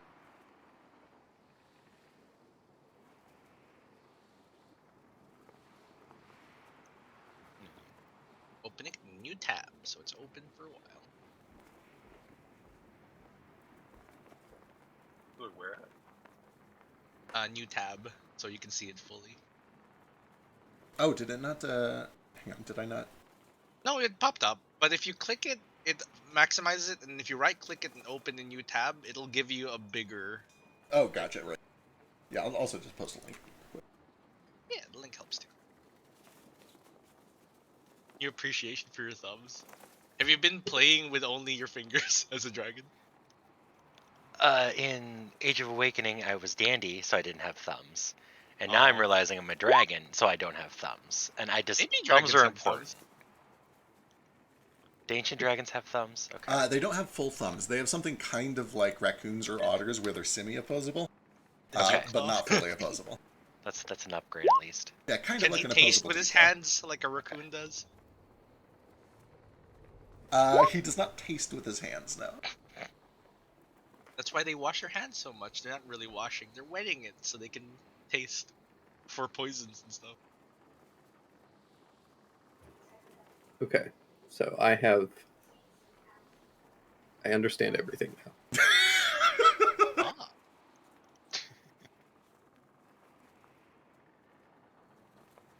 Little Okay, Zara, so- genius. So the cellar door is a big, kind of egg-shaped force field around the entire city. If we attempt to teleport in, because it's me and I'm super powerful, it'll probably be fine. But for the rest of y'all, at least for a couple people, it might be problematic. Who does he look at when he says that? Anyone without charisma. You need to make a very high DC charisma save when you teleport in. Oh. On a 13 to 21, you just can't pass through. And you can't make another attempt for till the start of your next turn. On a 22 to 31, you succeed, but you're off by a random percentage between 1 and 10. And then 32 plus, it actually works. So teleporting in might not be our best option. It might. I think I can help with this.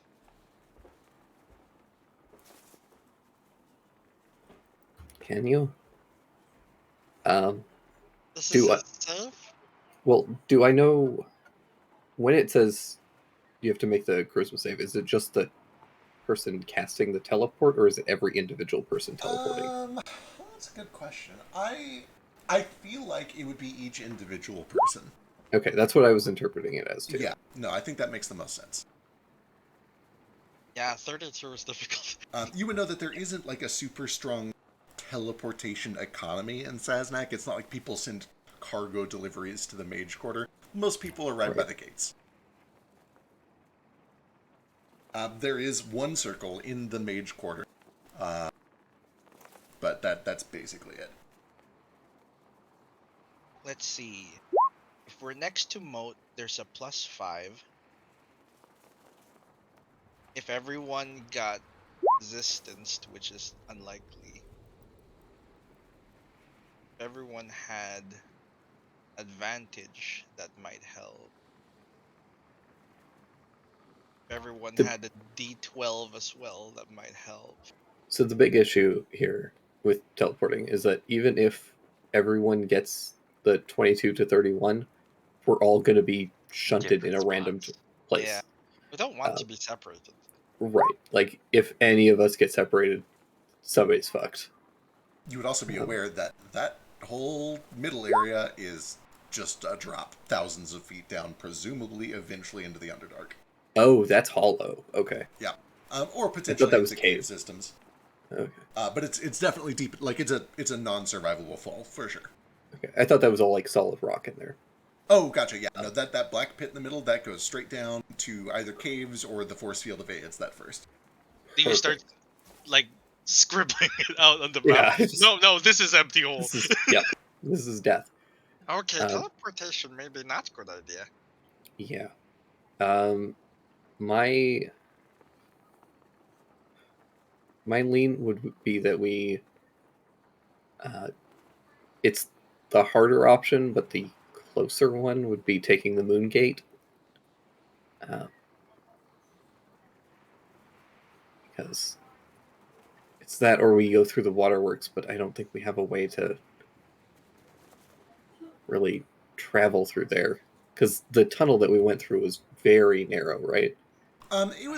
It was big enough to fit a submarine through, which was probably like 15 feet long, maybe 8 or Right, 9 but feet wide.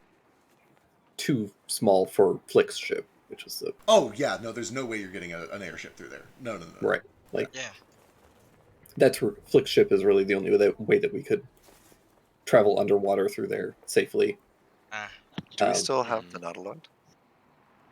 Yeah, And is I anyone forgot. capable of using it other than Nomad? Do you need like a mind flayer to control the Nautiloid? Gale was able to control its arms. we could turn Flick into it. Here we go. God. So somebody give me an Arcana check. I'm just saying the Nautiloid had a turn down to the size of a chicken feature, and that could be very handy here one way or another. Yeah, I'll give a help or Arcana to whoever. I think one of the issues with turning it into the size of a chicken is that the currents down there were pretty strong, right? Yeah. Very, yes. Mhm. Yeah. In fact, you would know that That's there is not one true. particular cave that creates almost like a natural whirlpool that has like a circular, like a washing machine motion in it. Okay. You guys got through it in a submarine. It's doable, but it's not easy swimming, I guess is the best way to put it. Right, something the size of a chicken would be Yeah. easily sucked through. With the 23, in regards to the chicken plan, you would know that yes, normally you need an illithid to pilot it, but there are ways around that. You are actually pretty competent at getting most magical devices to work, even if you weren't made for them. You would also know that Moat was able to do some very peculiar stuff with Everds and like 4 separate Alright. charisma checks. That was really cool. There's room for cleverness that could happen, but it does normally need an illithid. I need to say 3 things. First, this map is fucking sick. Really good work, Vec. Second, mycoculture is a fun made-up word. Hell yeah. Third, I was kind of semi-AFK for the last like entire 10 minutes while you're playing, so someone give me our options briefly, and I feel like it'll also help us decide which one to do. So our options are we take the underwater path that me and Marvel took when we escaped, or we go through either the moon or the sun gate. Those are like the 2 main entrances. Okay. Moon gate is going to be far more like it's the military entrance. It's going to be armed and dangerous. Sun gate is going to probably also be pretty armed because there's a dragon tyrannical dragon living there now, and he's probably got everything locked down pretty tight. The benefit of the moon door is that it's closer to the royal quarters, which is probably where Azadirth is going to be. The Right. downside of the moon gate is that then we're bypassing all of these cool things that affect budget. Yeah, I don't want to say the cool things. Right, like I kind of want to see my city, but also Using the moon gates like using the back door to Bowser's Castle in Super Mario World. right, it's like using a warp pipe and just skipping half the game. It seems to me that if we can find a way to get in Waterworks, that's our best bet. I mean, if there's got to be a reason that was even Marvel's way out. It seems like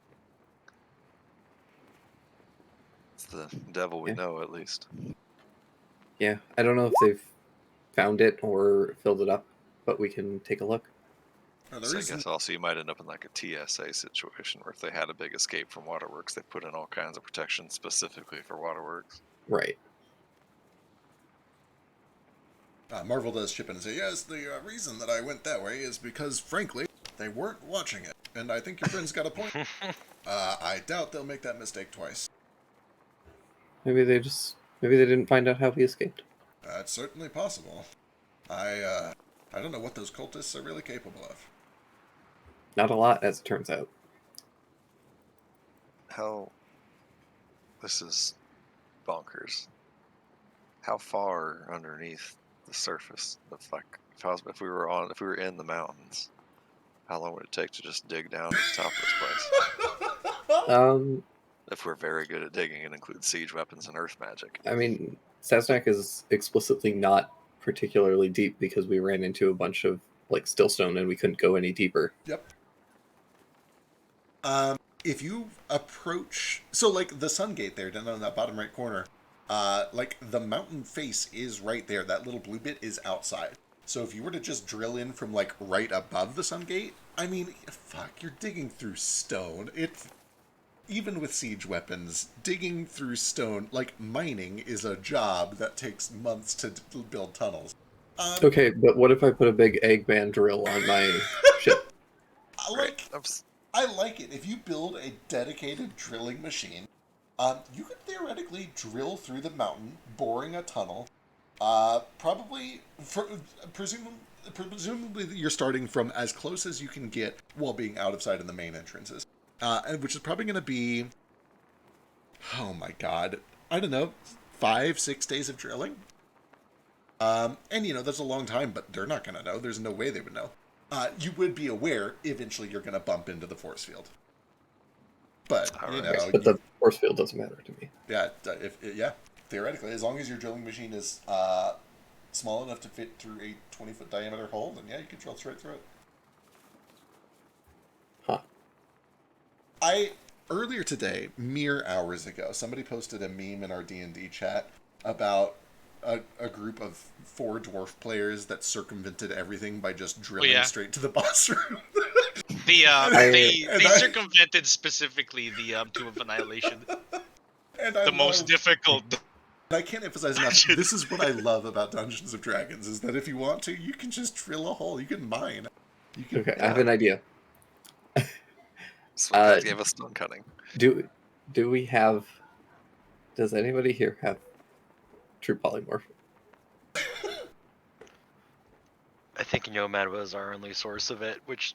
Okay, you don't have it in your human form? I do in my actual form. Okay.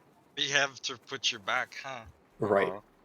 So here's what I'm thinking. It's less scary. We go up to the top of the mountain, and then one of us, not me because I need to have the pendant, we turn them into a purple worm, and we just tunnel our way through. I'm so here for it. Oh, I can do that. I can become purple worm. Okay, they make a 10-foot diameter hole. Can you? What the fuck? Yeah. It explicitly says the size of hole that it leaves. Purple worms are beasts. No, they're monstrosities. Nah, they don't exist here. Uh, According to facts. Oh, that's true. That's Thing true. is a monstrosity. That's true. And if I'm gonna do it, I have to put my money where my mouth Yeah. is. Yeah, I have asked him repeatedly in and out of game, what are monstrosities and what are beasts, and he listed purple worms as beasts. I cannot think I of was like, any yeah. reason in my world why a purple worm wouldn't be a beast. I want to be very clear, and I think I established this when I said this. Polymorph does normally have a hard limit on how strong you can be, and I might still apply that here. So I might scale a purple worm down to CR10 or whatever the highest CR beast is. But The highest CR beast is currently a T-Rex. it's a which is T-Rex, 8. right at 8. But Yeah. I can Purple worm is 12, I I think. can scale a purple 15. I can scale a purple worm Yeah. down to CR8 for you.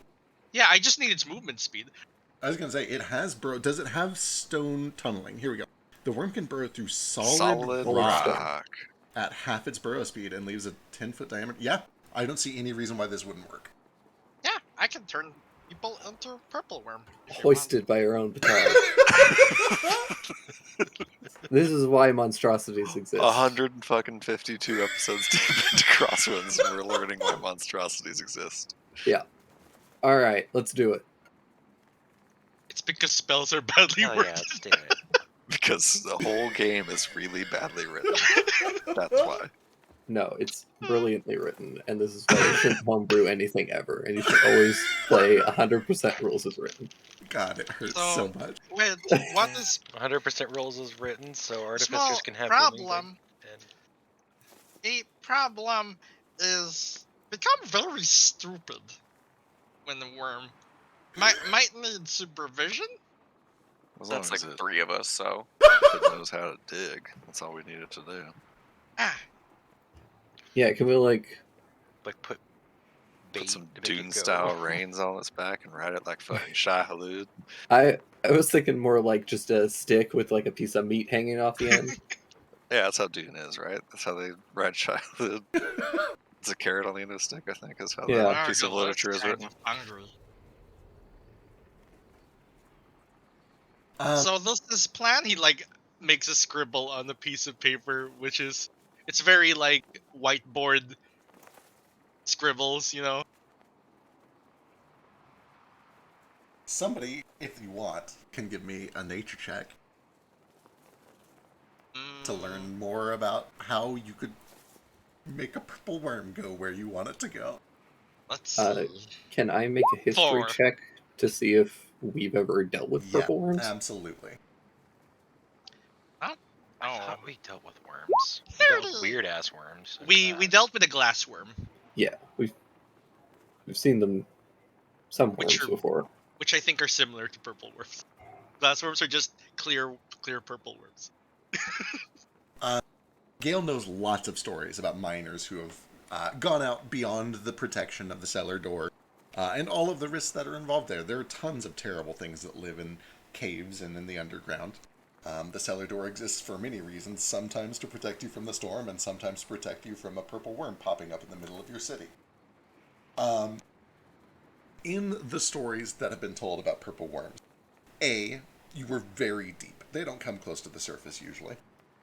And it's thought that one of the reasons they don't come too close to the surface most of the time is because they're very stupid, they're very easily agitated, and their primary sense is tremor sense.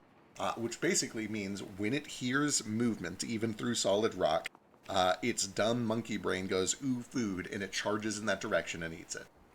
When it is too close to the surface, it is being bombarded at all times by sensory overload. It usually panics, it bursts up, eats as much as it can, and then, like, fucking dies because it's, like, beached itself, basically, on the surface. With that said, though, the history and the encounters that you've heard tales about make it very clear that they go towards the nearest trimmer. If you can find some way to, like, make a trimmer ahead of it somehow, it'll follow that trimmer. Alright, so we make a purple worm.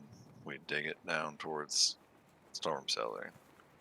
What happens when it hits the cellar door? Well, I'll have to be kind of up with it, like riding on it or something. Okay. You want one of us become purple worm and someone ride? At least we know we are friends.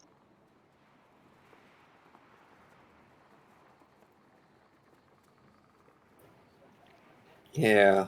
Like right on top of it. Can we like shoot magic in front of it to make the wall trimmer? I don't know. The issue is that it's going to make a tunnel that it can fit through. Anything riding on its back is just going to get scraped off. Right. Maybe you can Well, put a basket on its tail and it pull it. the thing is, it's too long because the radius on my thing is only going to be 10 feet. So it's going to hit the cellar door and fry itself. Oh. You want to ride in And by its fry mouth? itself, I mean it's harmless. It's just going to hit a wall. Oh, okay. That should be fine then, right? Yeah, I won't be able to squeeze past you to let you like through. Oh no, then end concentration. But then we would need to. Oh, I guess if we're just using regular polymorph, then Yeah, it's regular polymorph. yeah, then yeah, I could theoretically get up closer. It is also noteworthy. You become very stupid when you're polymorph. You're Yeah, that's still the a problem. little smarter than a normal animal. Like, a little smarter. You understand friend info at the very least. Right. Just don't get in front when eating. I think maybe they not care or see well.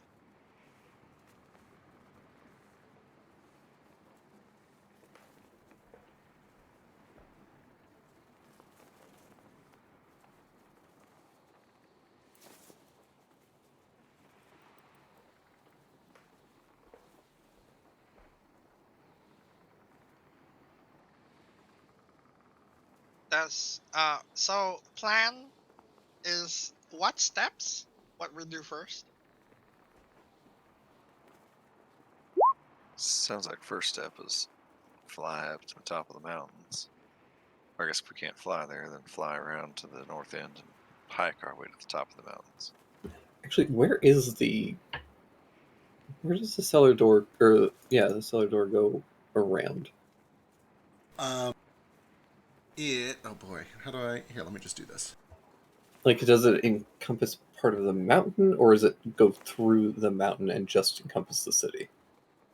It just encompasses the city. There are places where it pokes out, like right past the Sun Gate and the Moon Gate, and then obviously a little bit past the waterworks in that underwater cave.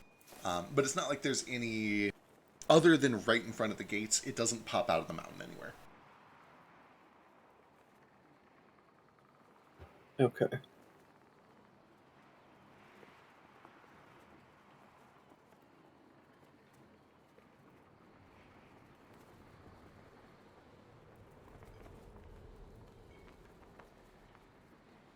my gosh, guys, this pretzel I'm eating are really good. I was just thinking that like maybe we could slip past the cellar door first and then polymorph you, but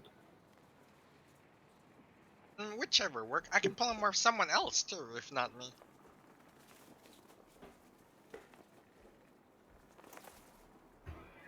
I don't know. I was very into this idea, and the more I think about it, the less I'm into it. Go with first instinct. It's how Koatoa work, and that's why we fuck up a lot.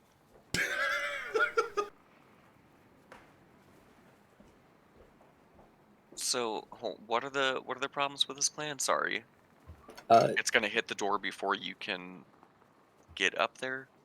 Well, yeah, because like it makes a 10 by 10 tunnel, but the tunnel is the size of its body, so I won't be able to like squeeze up next to it, right, without getting like trampled by this thing. What if you ride in mouth? There's also the fact that this thing is much longer than my radius, so as it gets, I'm going to be able to push its like part of it through the cellar door, and then the rest of it is just going to get stuck. How about you can make shield around yourself? Hamster ball? Yeah. Maybe you ride in mouth. Yeah, but then like your head is going to get through in the hamster ball, and then your butt's going to get stuck. Does enlarge/reduce work on a purple worm? Yeah. Yeah. Makes it Yeah. smaller. But you need its size, I think, to make it big. Or right, like we needed size to make the tunnel, but its size is what's causes the problem for us because Yeah. Maybe we can make it small enough that we would get a walkable tunnel, but that it's short enough that it still fits Oh, your radius. that's what you can do. After he reaches end, you can shrink. And you can go around it, yeah? yes. Could we just chop off half your butt? I don't know if it hurts. It probably hurt. I mean, you're a worm. If we chop off your butt, you'll just like grow 2 new butts, right? I don't know if this is true. Well, I mean, like each half of you will grow a new butt, and maybe that other one will just be 2 butts, like at either end. I don't really know how worms work. I have no reason to disbelieve. What do I know That's about worms? 18? Do worms grow? But wait, I'm not real worm. What if my body's cut in half? Well, then you might grow a new butt.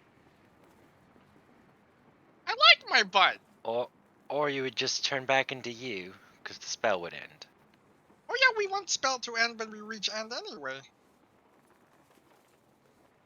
You would be aware that a purple worm can lose a certain amount of its tail that will regrow slowly. When I say slowly, I'm talking like 50 years. It's enormous. Right. But yeah. Yeah. What if we just take the Sun Gate? Okay, what does sun about do? to come back around to that too. The thing is, our goal here. Do the people that live in this city know you, Gale? Do they know who you are? Yeah, and I think a lot of them are going to be real pissed if they're hopped up on those drugs. Oh yeah, they'll still have drugs on them. You have a Didn't way we- to remove drugs? So We did have we a- come up with a thing to? Yeah, we have a couple of vials of like the antitoxin that I gave all of you Right. for if we get swarmed. Try not to kill civilians. Just clock them in the face with this stuff. Okay. Well, I guess that's what I'm can- saying. Is if we go through the waterworks, and the problem is that they have it guarded now. If we can get those guards with this here medicine, and they fix them up, and then they are willing to work with us instead of against us. Yeah, the issue is that not everyone was anti-Azudirith Ah. to begin with. Some people were very much for his takeover, and that's how they were able to invade. It was just partly an inside job. It was, to your knowledge, a very small cult, but yes, that is correct. I guess that's what I'm saying. Is if we can.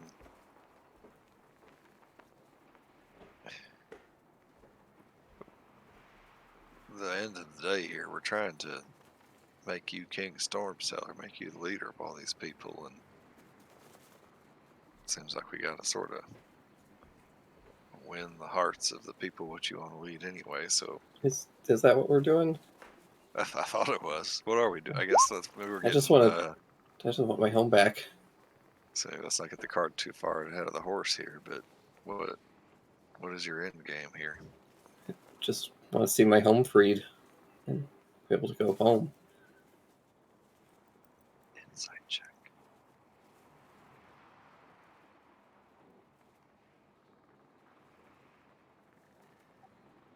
Like Flurgle's eyes start staring in different directions when you start talking about the future. He cannot.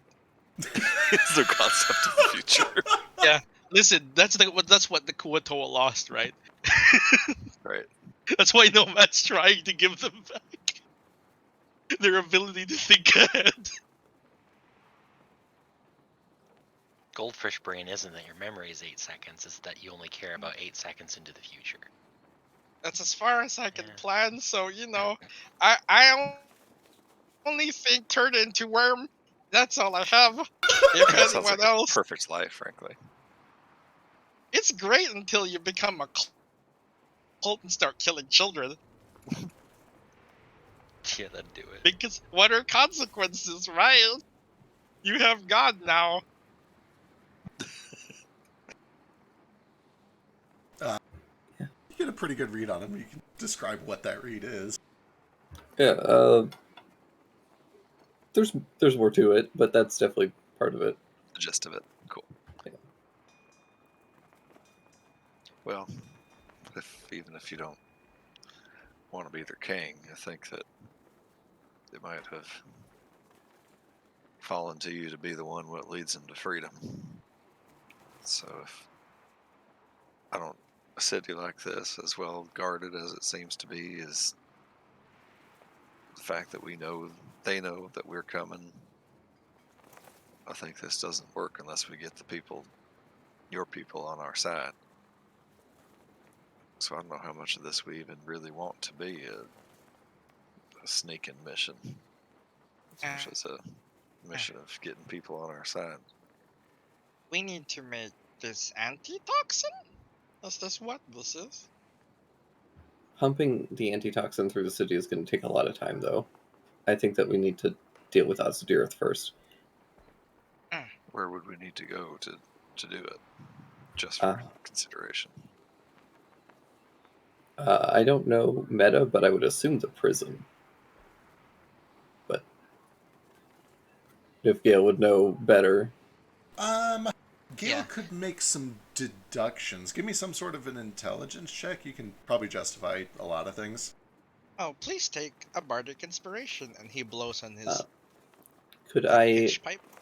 Could I do Mason's tools For city construction? You know what? I'll allow it. I'll find some way to spin it like that. Sure. Yeah. You can add a d12. Are you a bard? Yeah. Hell yes.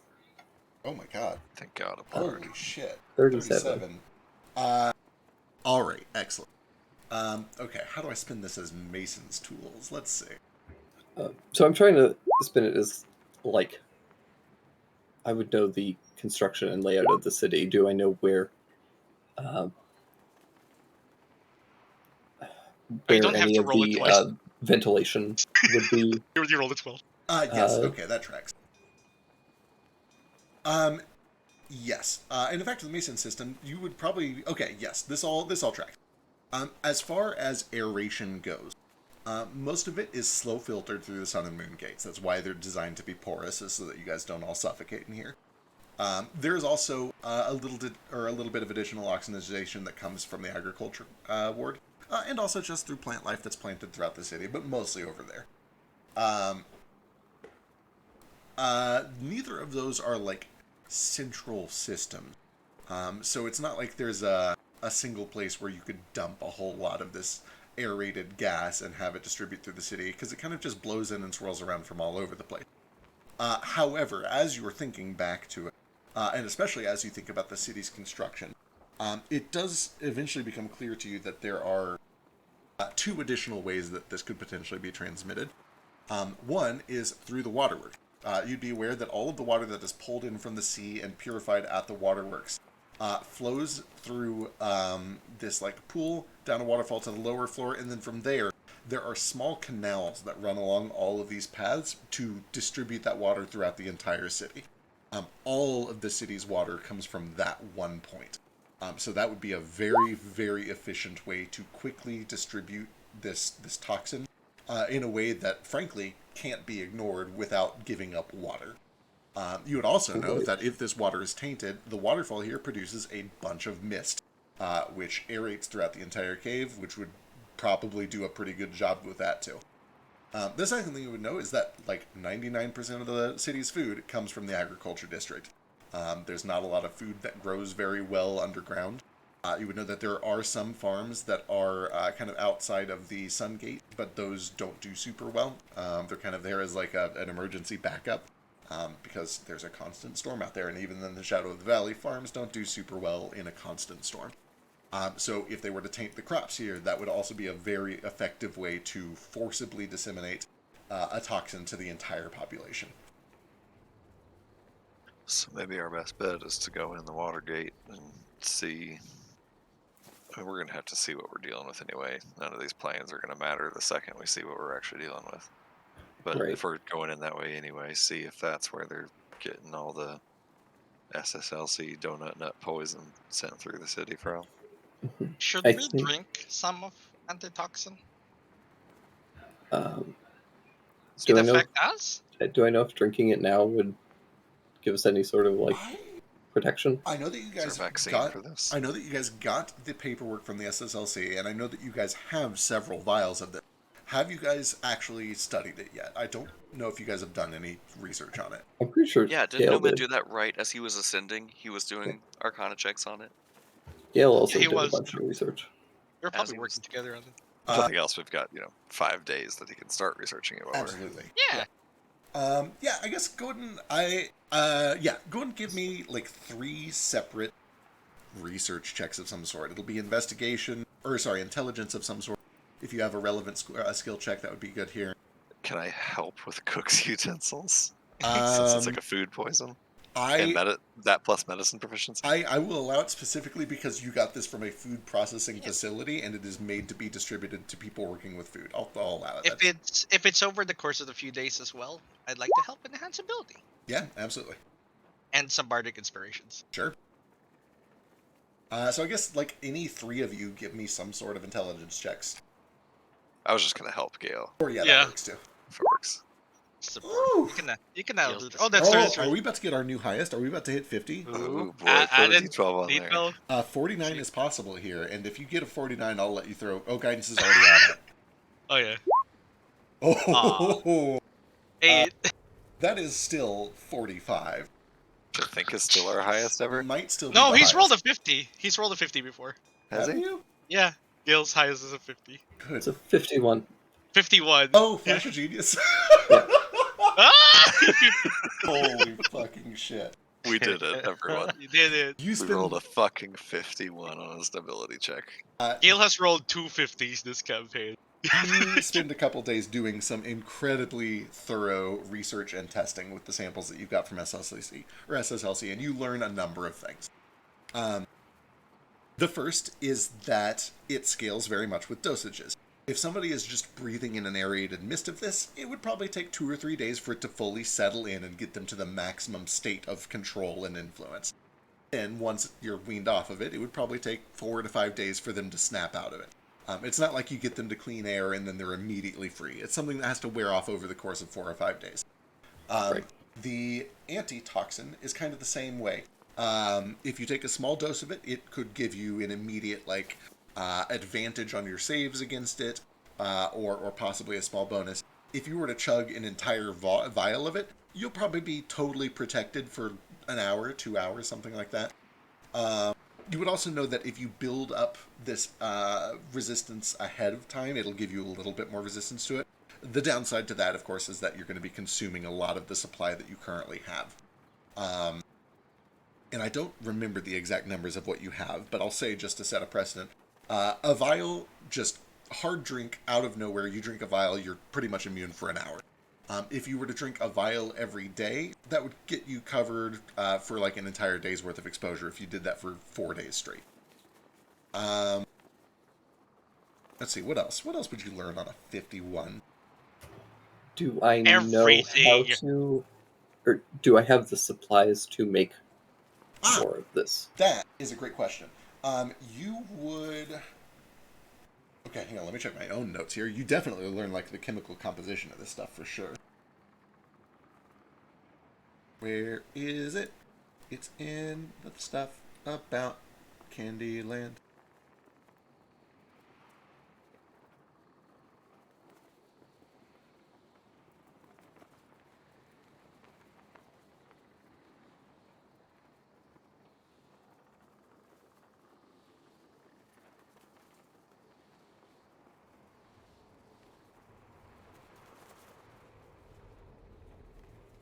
Do I know what this stuff does specifically? Though, like, we have a vague idea of like the implications of it, but is there like?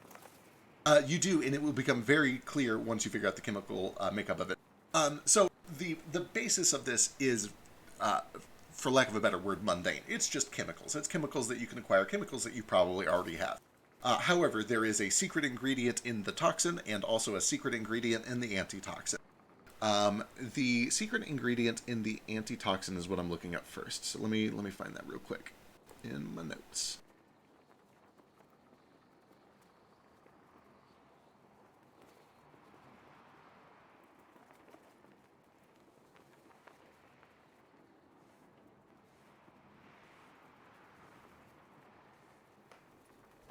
Okay.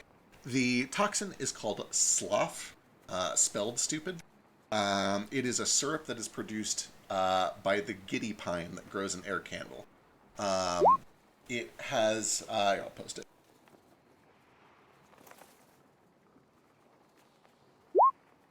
The plant itself is thought to have originated in the Feywild, and it is notoriously useful for A, inducing a euphoric high, and B, preventing mind control effects. It is very commonly used in situations where there is regular exposure to things that can do mind control, and you would know that it is in the toxin here that was being distributed to the management at SSLC, where they were working around this toxin but needed to have some people that are in charge. In theory, you could go get more of this by visiting either Aircandle or Crayon, or potentially the Feywild if you wanted to go directly to the Feywild. The secret ingredient in the toxin itself is, as best as you can tell, the consolidated breath weapon of a very powerful green dragon. You presume it is Ozydirith's breath. And you would know that that toxin specifically causes the intoxicated creature to become extremely suggestible to the point of mind control towards the dragon that produced that toxin. Okay. So you imagine that after a few days of exposure to this, all he has to do is kind of fly around the city saying, hey, you serve me now, and they all serve him now. Right.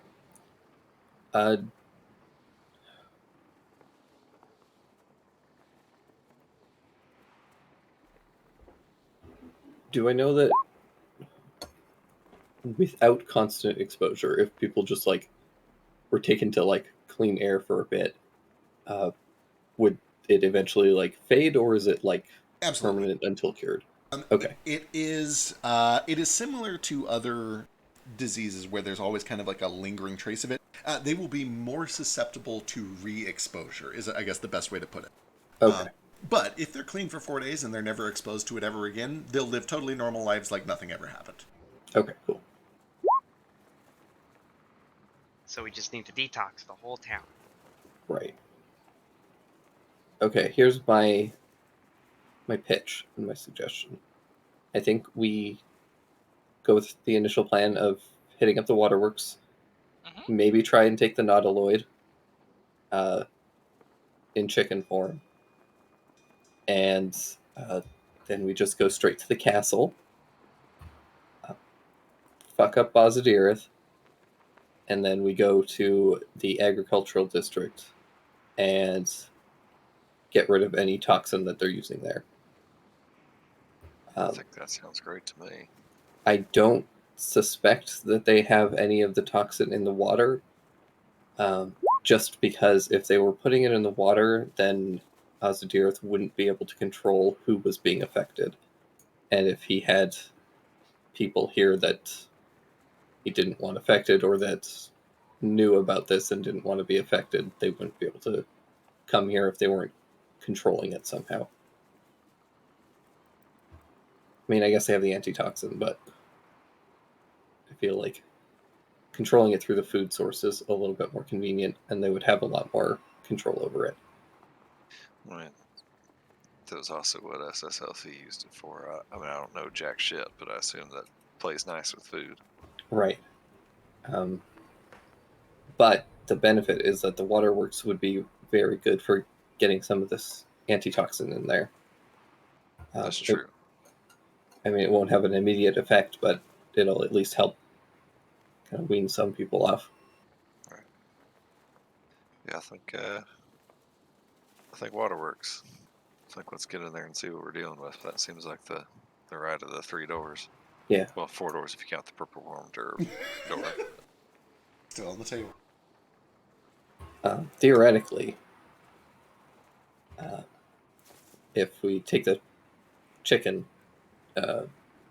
nautiloid, we might be able to just avoid, like, sneak past the guards in the waterworks, which would be kind of the ideal situation.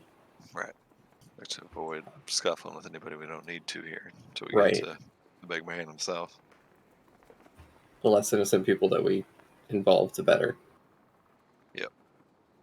And I think that to kind of contradict myself here a little bit. Even if we could get some of your people on our side, we don't need to be putting them in harm's way. Deal with the problem ourselves. Right. They have a way to escape? I don't think they're going to try to, unfortunately. Can they hide? Again, they can, but I don't think that they will.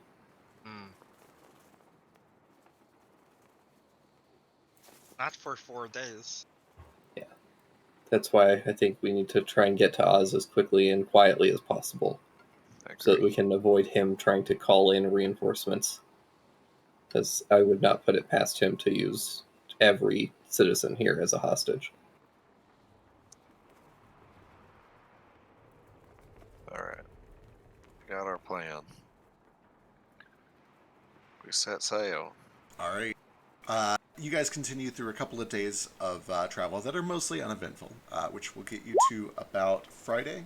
So 2 more short rests. And that gets you effectively to the edge of the storm. Do you want to just wait here for a long rest so that you can deal with Flick? Yes. All right. It's probably a good idea. Then in that case, you get another 2 short rests for a total of 4. And that gets you to your long rest. It is now Sunday morning. Who wants to meditate with me? Come Sunday morning. I'm meditating with you, Vasiliva. But I think the spells that I get from it are not as good as others. Yeah. If my memory serves. Come Sunday morning, within the what do you call this? The mirror world. Oh, it's been raining nonstop. That makes sense. We're in the storm area, right? Yes, and as you sit at the edge of it, it is just a non-stop crashing of lightning and hail around you. 29, delightful. So in the mirror world, come Sunday morning, just as everyone is waking up, everyone can hear organ music. And outside, Flurgle has set up this enormous pipe organ and is playing some sort of like funeral song or an ode to Nomad in a prayer in preparation for what they're about to do with Lick. For some reason, there is an organ version of Interstellar. Beautiful. On a quick note with these party things, I'm eventually going to revisit these since the cast has changed a lot since the start of the campaign. But because you guys no longer have Elise and because you no longer have Nomad, I'll allow Flurgle to kind of count as both. So Vasu can meditate with Flurgle in place of Nomad, and Nordo can benefit from the healing of Flurgle in place of Elise, or formerly Yule. I do have those. Thank you. What did Nordo and Gale get?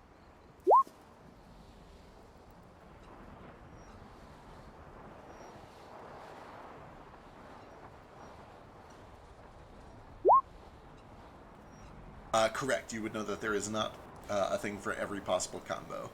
At least not yet. Let's make one up right now for Nordo and Gale. I'd be down for Thunderous with Flick, but That's also I have a lot of. I'm bonus action heavy, so if somebody else gets something better, that's fine. Yes, I have What's the pretty bonus DC? action heavy too, so. Same. Everything I have is a bonus action. I usually just use my bonus option to hit things more, so I wouldn't mind this. Yeah. I'd be good for it. My bonus is to go faster, but sometimes I don't need to go faster. Your bonus is dragons. I don't think you have a bonus action as a dragon. As a dragon, I don't either, so being able to cast that would also help. Yeah, that would help you. I would also kind of throw out Flick and Ace for Zephyr Strike, because it's just guaranteed damage. Like there's no save or anything. It's just Absolutely. it just Yeah, works. It's also just a dope ass spell. Right. Ace has the poops. Yeah, True. we can. Kill that Patros. I mean, look, man. If he complains about getting a free spell when he gets back, he can go and have the poops more often. Right, Yeah, right. you're right. Just do me and Mo, and we'll use Compelled Duel on each other. There we go. Seems Go. Well, at least At least your charm spells will work. Do you guys really need any magic to rile each other up? No, we don't. I bet I can bet- pinch Nomad's dead body more than you can. Besides, Hell I could no. beat up both of you with one wing tied behind my back. Fuck no. You could neither beat me in fisticuffs nor in a race. Ooh, another race. Another race. Just kidding. Nordo doesn't know the words neither or nor. But he does know fisticuffs. In fisticuffs, of course, he knows. He says the Oonga Orcish. He boonga. says the Orcish words for fisticuffs. Gotcha. Bunga bunga punch game. Punch game. I feel like the monks might have called it fisticuffs anytime Nordo was telling them Right. about what happened. Probably true. You know what Nordo is. Or you know what Nor is. It's like half of your name. It's true. It's a fair point. I imagine a the first time you ever heard anybody in the party say Nor, which probably would have been Nomad if anybody. Right. You were just like looking at them expectantly, like Probably said he- quite a bit. He like winced and he's like, my fucking cousin would call me Nor. I hated that nickname. Minor RP thing, but each night over those like 3 or 4 days that we're sailing, Nordo gets that hello friend rock back out and just kind of touches it a few times before bed.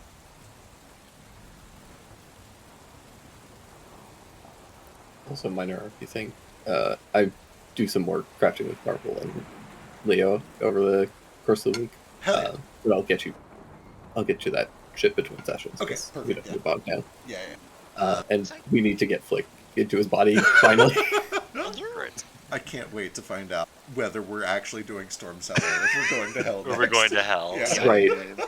Bill We're knows Laura. I sure We're hope going- I've made all these maps for nothing. Another quick RP thing to note. I know that Flurgle is a bard, and he has a giant organ apparently, but what other instrument does he play? I think you mentioned another one earlier. Oh, you want the pitch pipe isn't really an instrument. It's something for my quartet. My brothers and I are a quartet. That's adorable. Cute. You know, I can also play. Let me open my sheet and find out again. Ocarina? I don't have one right now, You any good with strings? but I do have. I am good with the strum stick. What is that? It is. He can summon in the mirror world.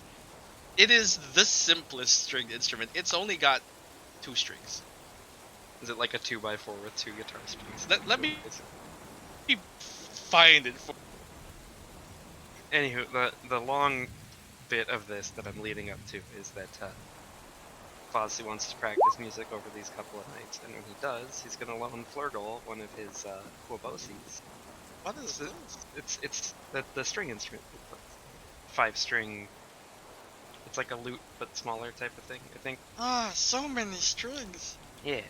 Specifically, I'm gonna loan you the one that when you play it and you sing, it makes everybody around you talk in your voice. Oh god. Everyone's going to talk about. Oh god. everyone talks it's like Stitch now. Yeah, everyone talk like Stitch now. Aren't you glad you gave me this? No. This is a strum stick.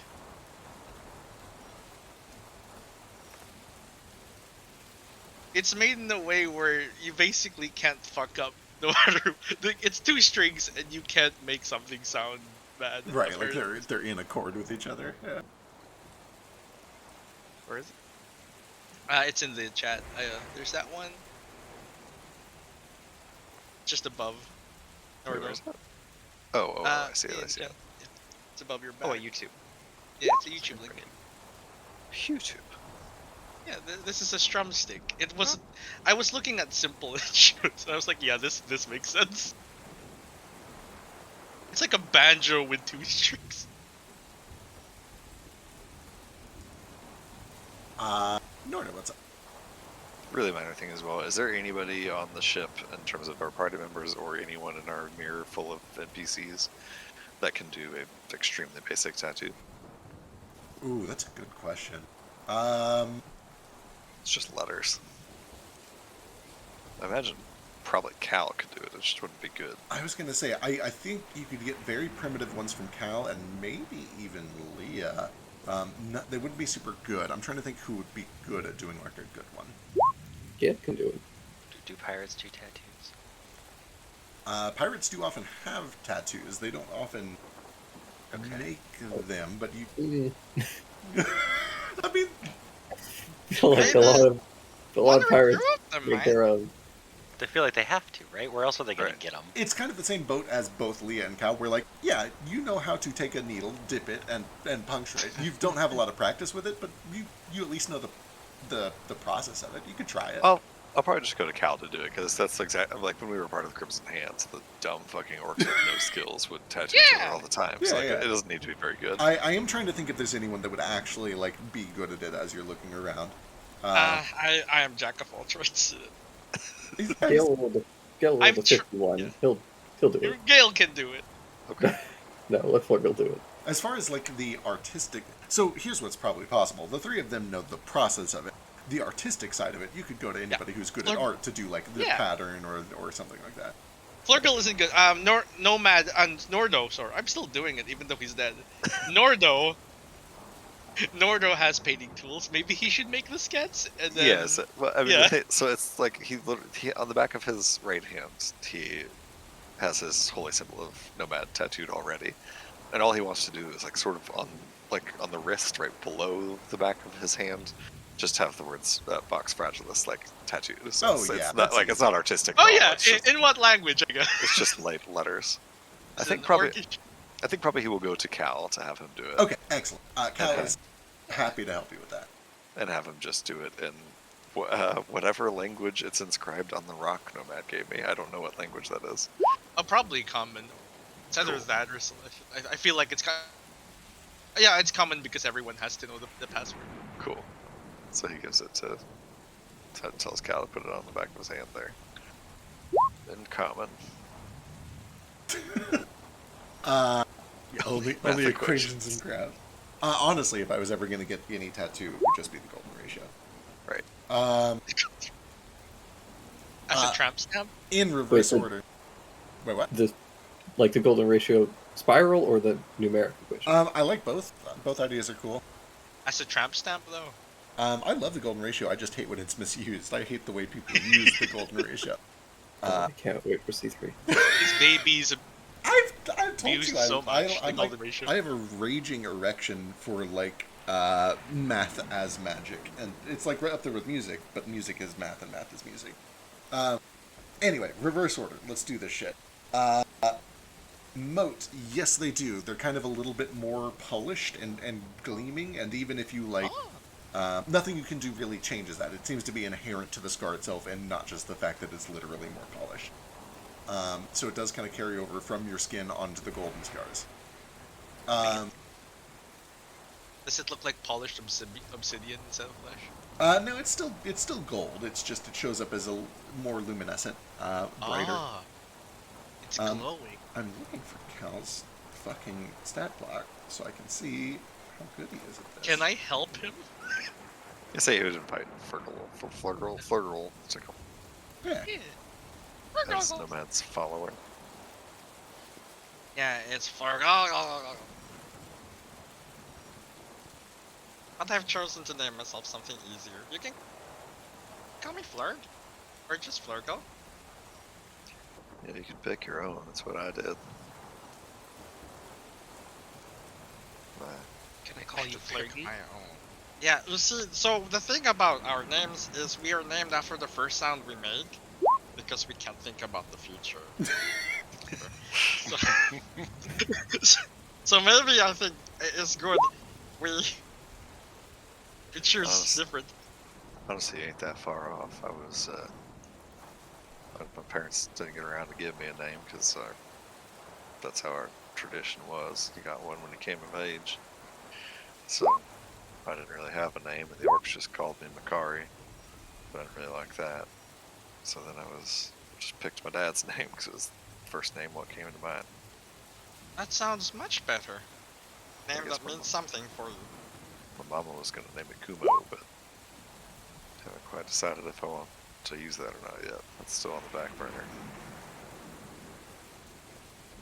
Kumo. What is the Yeah, second roll a D12 second. for? Oh, because you roll twice and take the better for me. Oh fuck, is that a creation thing? Or Yeah. fucking Here, six. it is here. Minor ain't sick. God. It's another 4. Another 4. So, the gods have 25. the gods have dictated that he knows what he's doing. This is one of the best tattoos With a that he's 25. ever gotten. He takes some time with it. Flirtless there. He's got a very steady hand. And also, it's kind of just a simple design that he's able to work with. It comes out beautifully. It is a very, very good tattoo. Okay, terrific. Jumping back one more step. Vasu and Flurgle, give me performance checks. Let me know how that jam session goes. Oh yeah, let's go. Let's do it.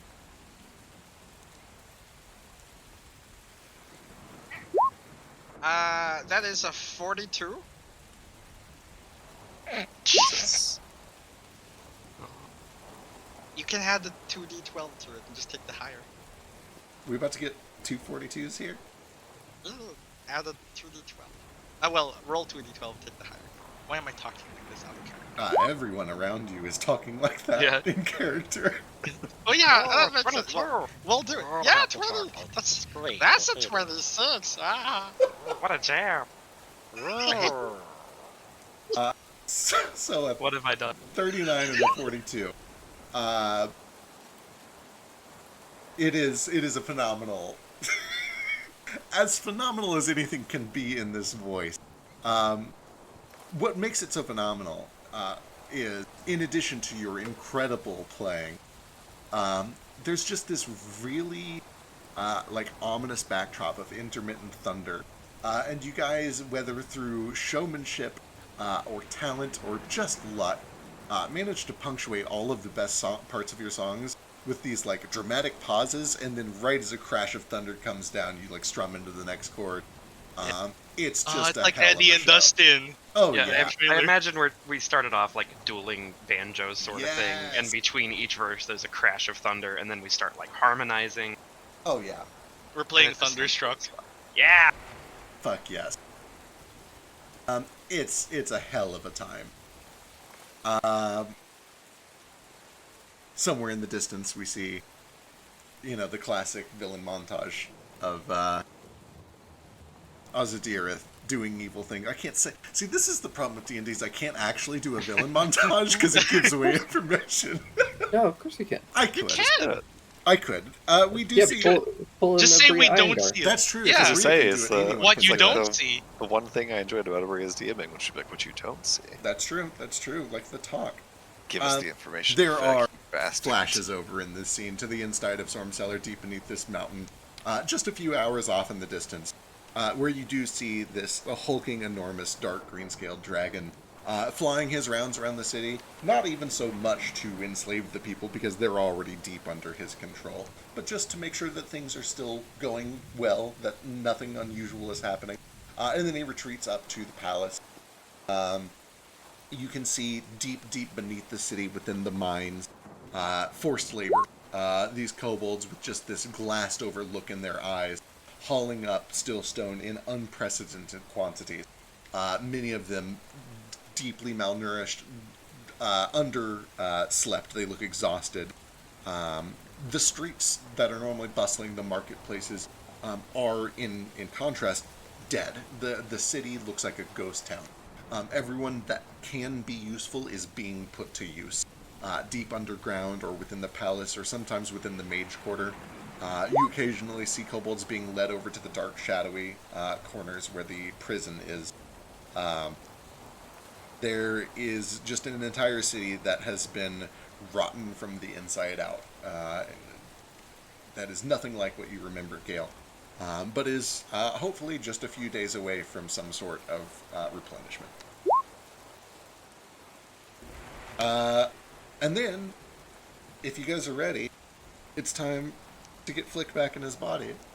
Yep. The long rest has ticked over. Everybody feels refreshed and rejuvenated. Your meditation has finished, Vasu. Presumably that was part of it, even if I forget who was actually taking part in that, but they're there for that. It can be part of that. Yeah, whoever. You guys pull out the machine, here are Yep. the components, and what all do you do to get ready? Do we do it in the mirror world or outside? I assume outside, because we can't get Flick inside. You can touch Right. the mirror. And isn't the inside of the mirror protected against divination and stuff? I think so, yeah. But then again, it's hell, so they kind of don't really care about it. It is another plane already. True.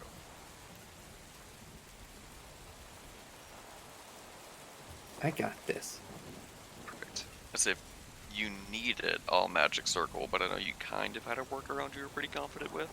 I'm Yeah. pretty confident, but also, it wouldn't hurt if you don't Yeah. mind spending the little extra mana, No, just not in at all. case. I'd I'll- appreciate it.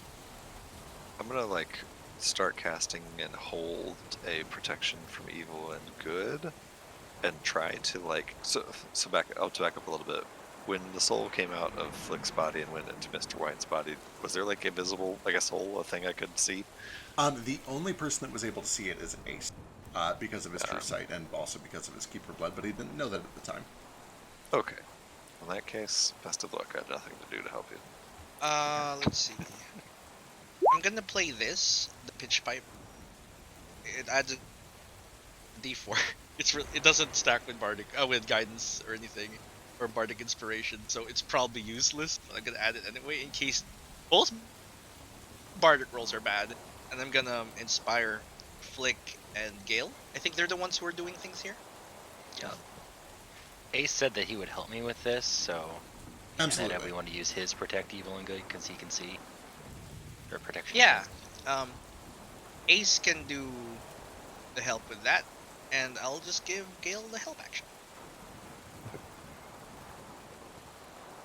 I take up my mason's tools, and I built a little wall around us, Excellent. Okay. All right. and that's it. So this is being done on the deck of the ship, on the ground of Saznak. On the ground. Okay. Ground of Saznak. We have two people readying protection from good and evil. We have a bardic on Flick. We have a whistle on Norda. Is that correct, or on Ace? Gale, I think. On Gale. Gale. Okay. Yeah, and both of them have like bardics. Okay. I think also we a only bardic on Gale. have one protection against evil and good. I think. Yeah, Okay, say I can't gotcha. do it because I can't see the soul. Gotcha. Okay, excellent.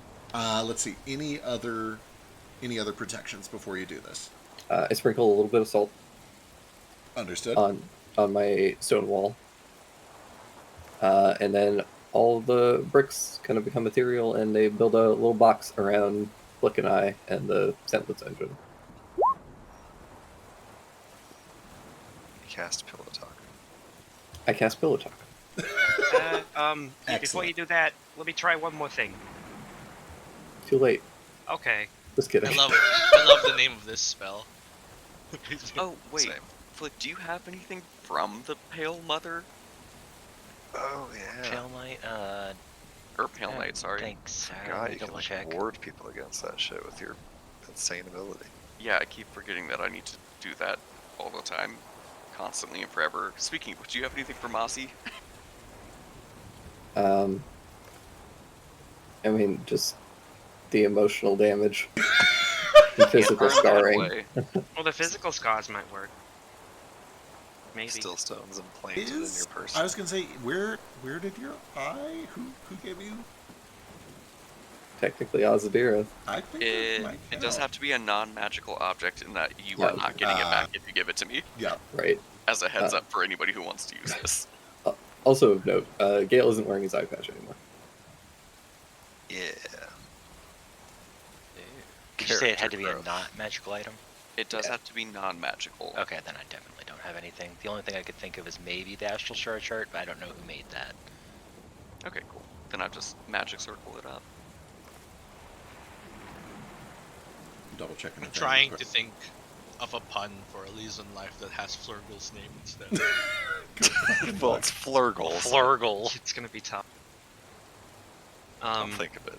One last little bit of thing that I'm going to do that probably won't help too much because the DC on it is pretty low. But since we're just like trying to stop Flick from being targeted by shit in general, right? That's what we're going for. Yeah. Okay. Yeah. I'm gonna kind of reach out, touch him, and a little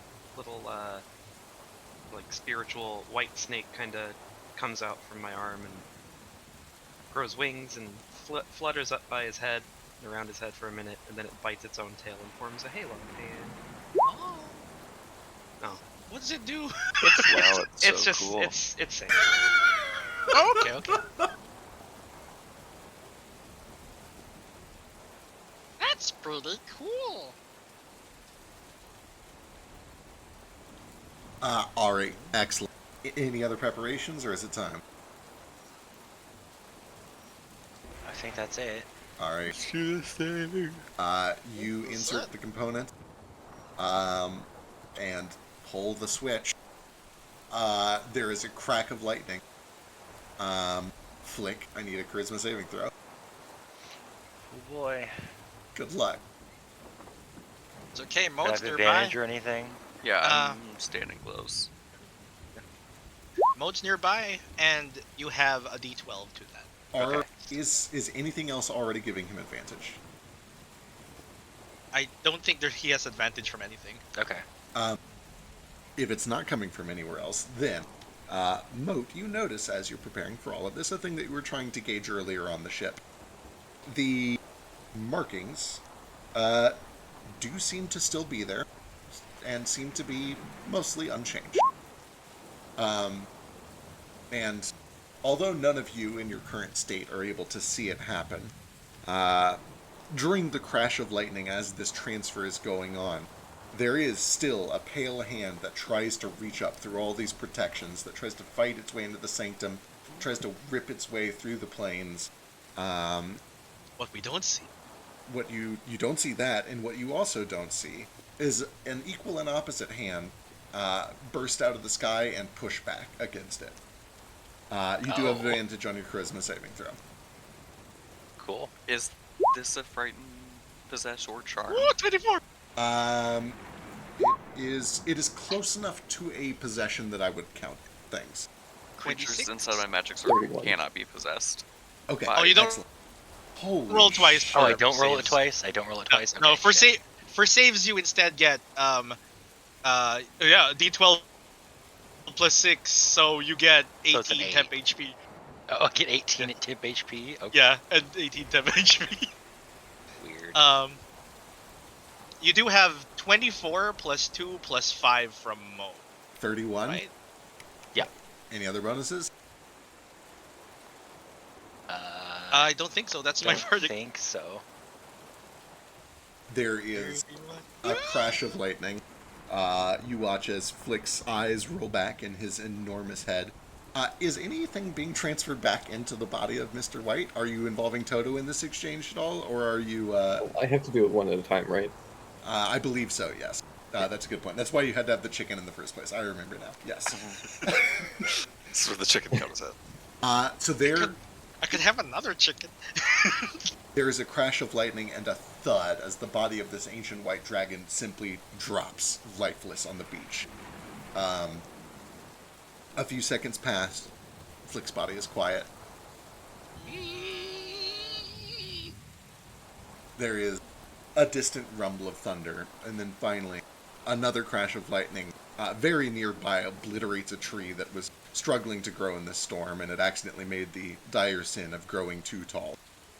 Blasted into splinters. Flick catches his breath, jolts away. And for the first time in days, or possibly weeks, I can't remember, you are back in your own body, and you have your thumbs. Oh, I'm pretty again, thank God. Urgle offers you like some water. You probably Oh, I need to probably start need eating. that. Yeah, yeah, that's a good idea. Or probably since he couldn't help any other way, would have like some soup. Yeah. ready. Let's make sure you didn't shit yourself too. You almost definitely do yourself. It's God, okay. Does the Does- body just Did fall? no one Where's- clean Well- that this whole time? While they clean up Flick, I'll put White back in his body. I can't imagine anything more Excuse me? demeaning than having this What? expensive and amazing, like, magical transfer process, and then having to have, like, a public did you shit your pants inspection. I was an ancient dragon for a week. I soared among the clouds. I Now, was so sweetie, powerful did and you free. shit yourself? Oh, there's poop in my pants. Who put that there? Yeah, someone put it there. Who pooped my pants? Ace did earlier. It's definitely not my food. Somebody else put it here. Not mine. It couldn't be mine. God, god. Hey, snook it in there. This is what Presto is for. I think I have that. Snoop it up as a Zeus poop. Spoop. Christ. And I snook it. All right. What a great show. There is now the soulless dead body of an ancient white dragon on the storm-covered shores. of Apparently, Sasna. Gil's transferring. Are you actually doing it? Yeah. All right. Gale begins to feed components back into the machine. He pulls Toto over and begins hooking them up to the body. We're in the mirror world, right? No. Oh, outside the deck? Oh, the body is on the ship? You were on No, the we're ground. on the ground. Okay, on the ground. That makes sense. Yeah, you pull it. Let's see. He doesn't have to make any saves. Yeah, he wants this. There's no reason he would resist this whatsoever. As the lever is pulled, the soul of Mr. White is transferred back into this dragon's body. There's a few rumbles of thunder as it sits there limp and lifeless for a moment. And then you hear just a deep rumble from the throat. You watch as one of the nictating members, or membranes, begins to blink a few times, and this dragon's eye shoots open. It starts looking around. What do you do? Get out of here.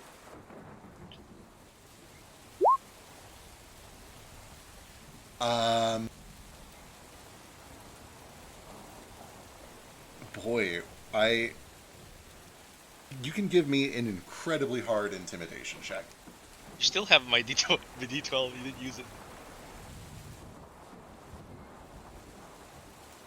I'm going to give him a common sense check. You want him to roll high here. Oh, I didn't give him a D12. Basically, I'm going to be adding this to your intimidation check, and we'll see how it goes. Where is he? There he is.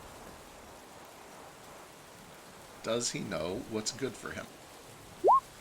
That's pretty good. Less. Oh. That's oh, no. not very good. You could add a D12 at least.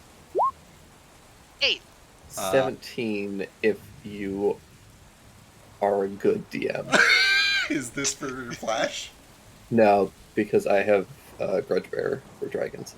Oh, roll another D12 because this is a skill check. Grudge Bear for dragons. Let me check. That could be applicable. Let me go see. Hey, nice. It doesn't technically apply to intimidation checks, but I mean, come on. Deep hatred. Come on. He does have a grudge. We killed him twice. I put him in a dog. For a while. Bark, hi. Put him Didn't into the do ground. anything terrible with this. I'll give you time and a half your proficiency, whatever that is, instead of double your proficiency. Oh. So what does that make it? I'm glad for his common sense roll, though. His common sense roll is really good. He rolled a natural 18 on his common sense roll. Or shit, not 55. That's way too You much. rolled a 98 on your intimidation. I'll take You it. scared him to death. 48? 48 Hot is damn. very good. Boy, you can all see, illuminated by the flash of light, this just seething hatred for everything that has happened. But he's not stupid.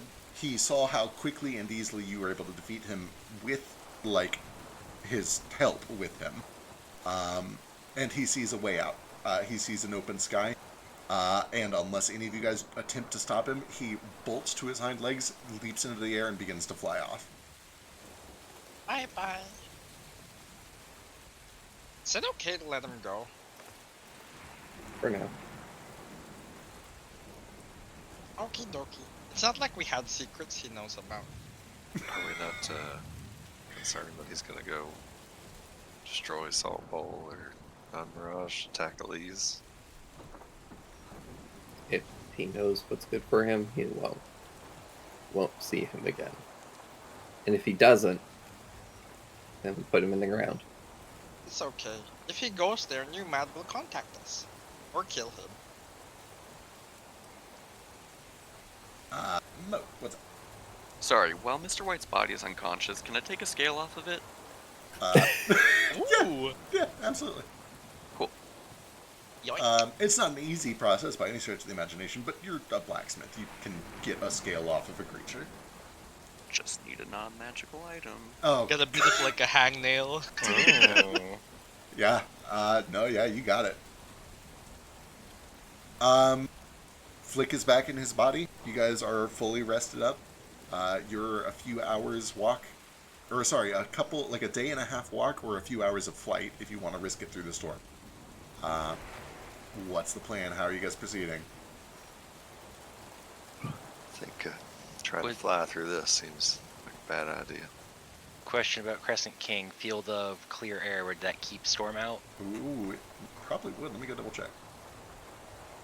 Generate a clean field of clean, cool, comfortable, breathable air in a 40-foot radius sphere that encapsulates the ship and moves with it. Yeah, I mean, if it can literally keep the ocean away, I imagine it can keep the rain away. So yeah, that could potentially protect you from the rain, the hail. Can't guarantee it would help with the lightning. But you have two actual airship pilots here that would understand that lightning is less of a threat to things that are flying. Lightning has to connect to the ground. What could happen is you could be in the path of an existing lightning bolt that just happens to... You could be in the shortest path from the cloud to the ground, but... Right. Maybe we can make like a Faraday cage around us. What is How does Slurgle's intelligence? 10! Okay, But he's a jack of all trades, which means he knows everything. just checking. Sure. I have approximate knowledge of many things. how would a gravitational field affect lightning? Oh my Because god. it can generate a field of artificial gravity that pushes outwards too. I'm about I to don't just know. say something with no actual basis for it, and then I'll find out that I was wrong later. I don't think that gravity has a tremendous... I mean, I'm sure it has some I didn't minor think so, impact on it, but but- I don't think it's going to change the flow of lightning in a significant way. That's wild. I mean, I'm sure that Gravity they're... has to. Right, like Gravity gravity affects everything in a Right, it little affects way. time. Like, Right. I guess what I'm saying is I don't think that there's a way to use gravity to move a lightning bolt around a ship. okay, What about a Faraday cage? I'll give you that one. Maybe, and I'm sure that I'm wrong. I'm actually going This to Google that sort of after a the distance. session, but I it would probably have to be like very strong gravity, right. like Yeah. strong enough that it would be throwing us off the ship. Right. And, like, I'm sure, yeah, you could use gravity to move the substance through which the lightning is traveling, yeah, but, like, it would just find a new shortest path. Mm-hmm. Yeah, I don't know. I'll do research on that afterwards, because now I'm intrigued.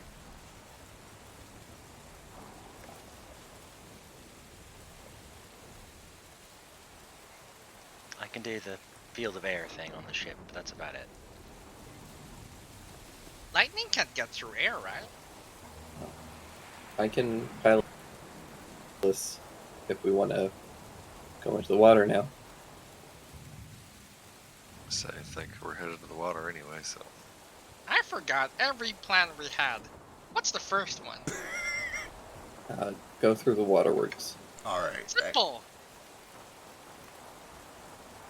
Are you guys walking over to the water, or to the secret underground thing, or are you flying over in the Crescent King?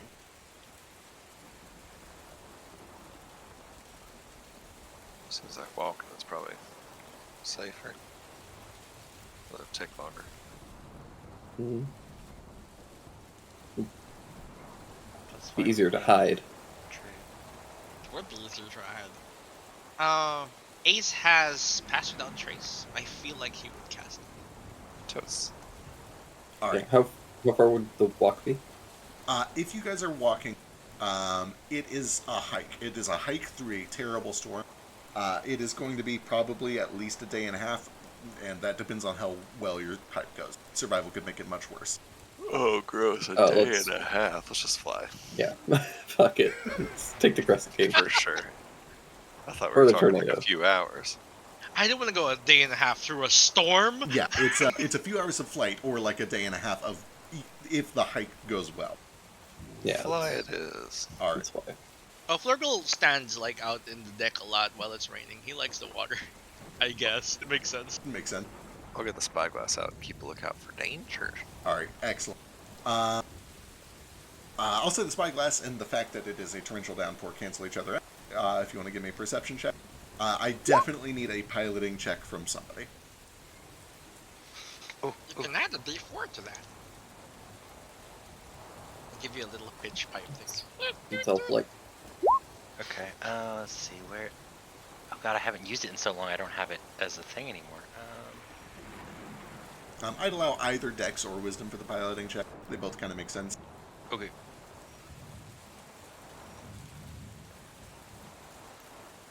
A 31.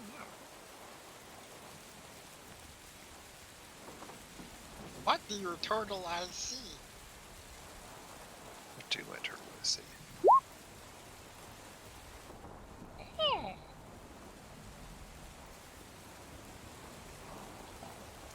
Excellent. Delightful. Nordo keeps a good lookout, using the spyglass and also just kind of keeping his eye fixed towards where he knows Stormcellar to be, where he's expecting movement. You don't really spot a whole lot of anything for most of the trip. This place is barren. There are creatures that live on the mountains and some that hide just under the ground, and some that even make their burrows, trying to find shelter from the storm, in overhangs or in areas that are kind of hilly and clear of vegetation. I think you probably could for this one because it is not just like the pilot, it is like the whole vehicle needs help for this. It is difficult flying. So you could give advantage here by just like working the sails or things like that. Cool. Well, if you want advantage, you can have it. Okay. Hey, there we go. Same thing. There are a couple points, Nordo, where way off in the distance you do spot large flying creatures. Dragons, you're able to recognize them at this point. You rolled very well. Who just seem to be kind of... It's not even that they're on patrol. Nothing wants to be out in this weather. But they're flying back and forth, like they're doing things, going from one place to the other. Not really hunting behavior, not really even patrolling behavior, but you can at least tell they're here. There is a presence of dragons every now and then. And they seem a little less fazed by the storm, but they certainly don't be happy to be out in it. Apart from that, everything is kind of serene in an extremely chaotic sort of way. It's just the storm. The storm is the sole identity here. Flick and Moat working together are able to weather most of the wind that does still get through. There are 2 or 3 occasions where lightning hits very, very close. And one where it does seem to strike the top of the balloon and it kind of wraps down the rigging. Thankfully, nobody's on the rigging at the time that it happens, and thankfully, again, the ship is magical. It has some resilience against damage. There is a little bit of light scorching and a couple of fires that have to be put out, but both of you rolled very well. You're able to get everything kind of extinguished before it becomes a significant problem. You'll probably want to get it, cleaned up a bit whenever you get back to safety. But you've prevented any sort of serious damage to the ship, and thankfully nothing like a wreck or anything like that. After 3 or 4 hours of very tumultuous piloting, you do reach this northern shore, or I guess northwestern shore, that Gale vaguely recognizes from where he saw daylight for the first time after months and months and months of imprisonment, poking his head out of a hatch in Marvel's submarine. And you know that just beneath the surface there, there is an underwater cavern that leads in. What do you guys do next?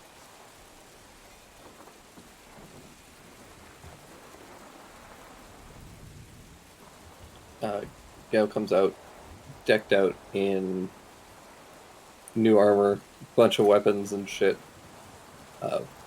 With Toto also decked out in a bunch of shit. And goes and gets the nautiloid, whoever has that. The party has it. Just party loot. Yeah, just part of. Yeah, it's amongst nomads. I imagine. Yeah, I imagine that's where all nomad stuff is. I'll pop it open, and I guess we climb aboard, and I'll try and pilot this thing. All right. It is extremely unusual for you. It is very clear that this thing was made to be used by Illithids, but you have a knack for this sort of thing. You are eventually able to kind of find a way to expand it out to its full size, long enough for everybody to get on board. Are you bringing any NPCs with you?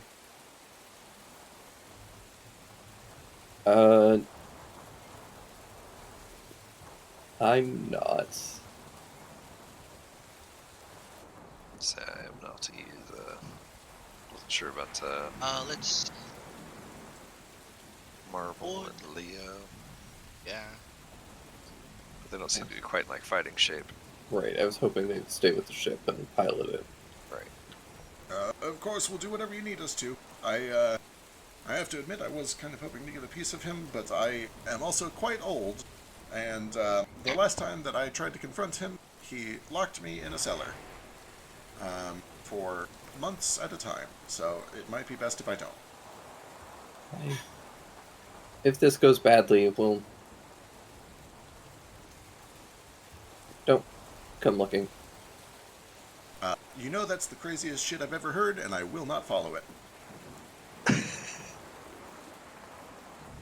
I wonder if James the Trapper, Milla the Mason, and Rachel the Chef want to go.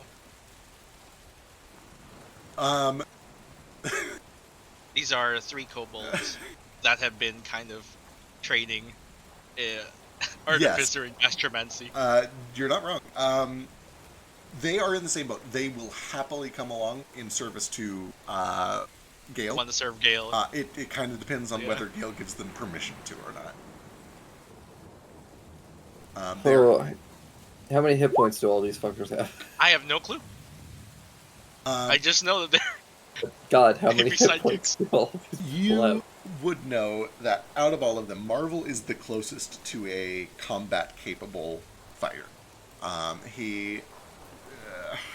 You guess he's probably got something in the ballpark of like 30 to 50. You know, he's like a low to mid-level artificer. He's Yeah, far less than a breath weapon. I'll let you stay.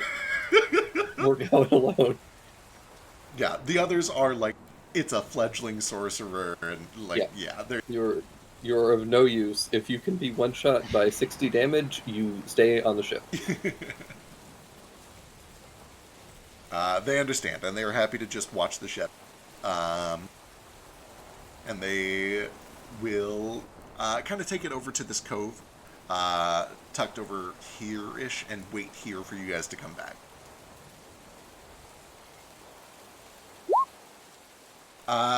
And then once you're all aboard this Nautiloid, you make your way to the Helm, this alien device made for otherworldly things with tentacles in their faces and long spindly fingers.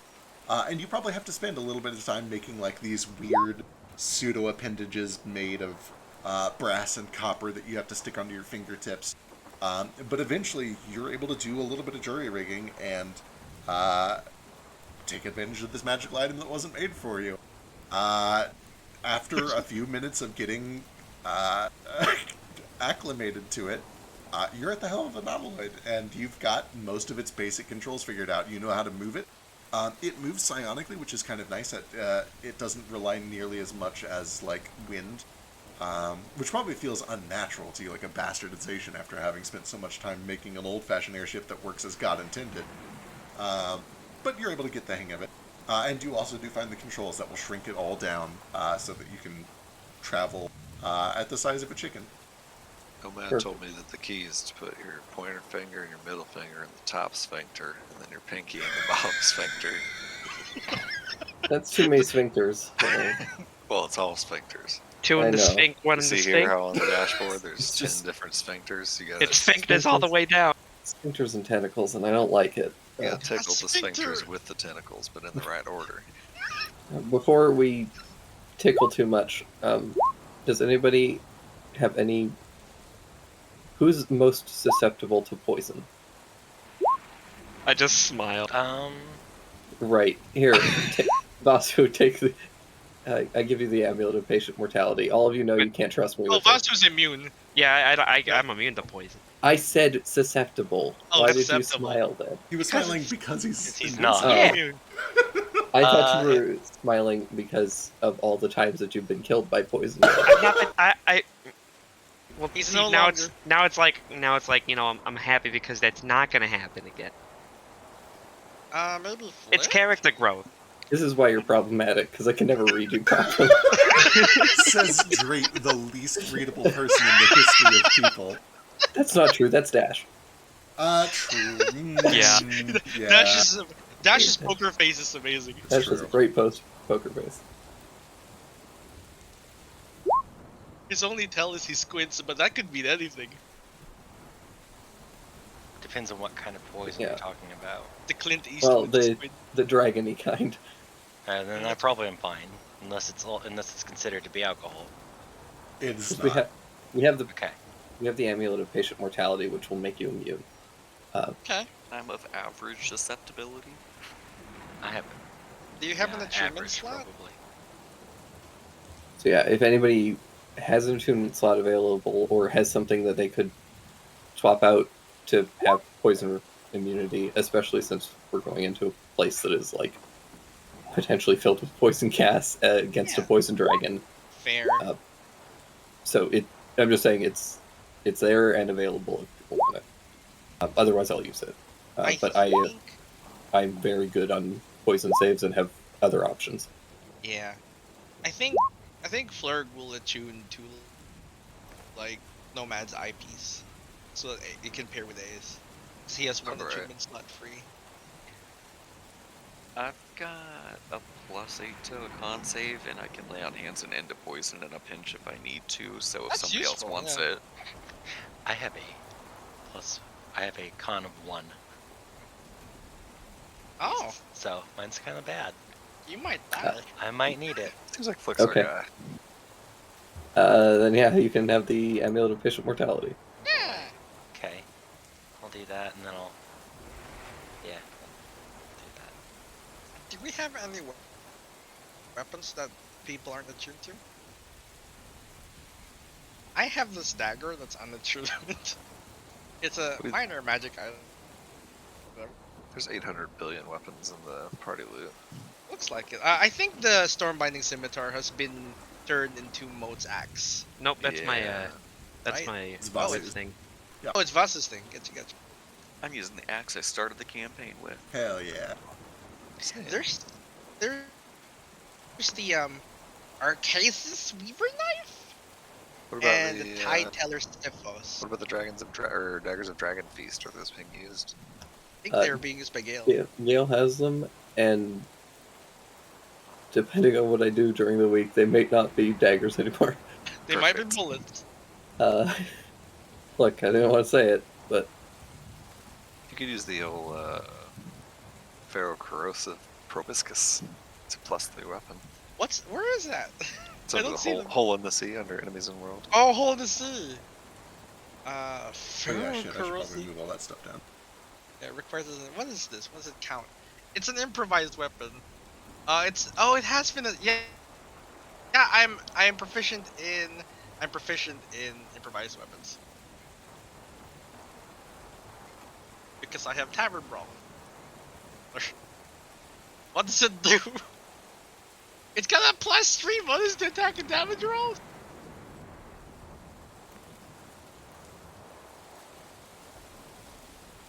Hello? I'm reading through it because I forget to. is anybody using the Stormbinding Scimitar? Vasu. Yeah. Yeah, Oh, but okay. it was put into an Urumi, I think. Oh, that's Yep. right. Yeah, we should probably remove those, or at least update. It's not even Breaker's Urumi anymore. We got a fresh new Urumi. Yeah. The Tide Teller Siphos sounds great, but at the same time, I'm like, Flurgle has no idea about the fucking future. He's gonna foresee something and immediately forget it. Maybe it's like a handicap for The weave knife, maybe. the weave knife is cool. He's not very good at melee though. He's not very good at a lot of things, but he's very good at support and using non-magical items.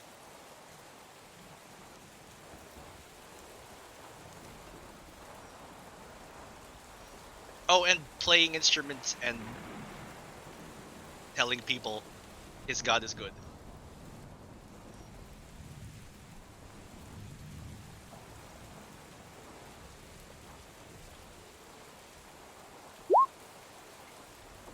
Like so. A 36. Conversion to the Church of Nomad. That's a good one. The Archaist's Weave Knife.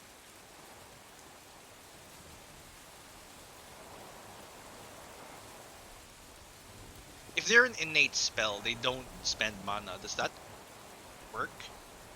Someone casts an innate spell? It would do the equivalent, yeah, even if they didn't actually Okay, spend equivalent. in on it. Makes sense.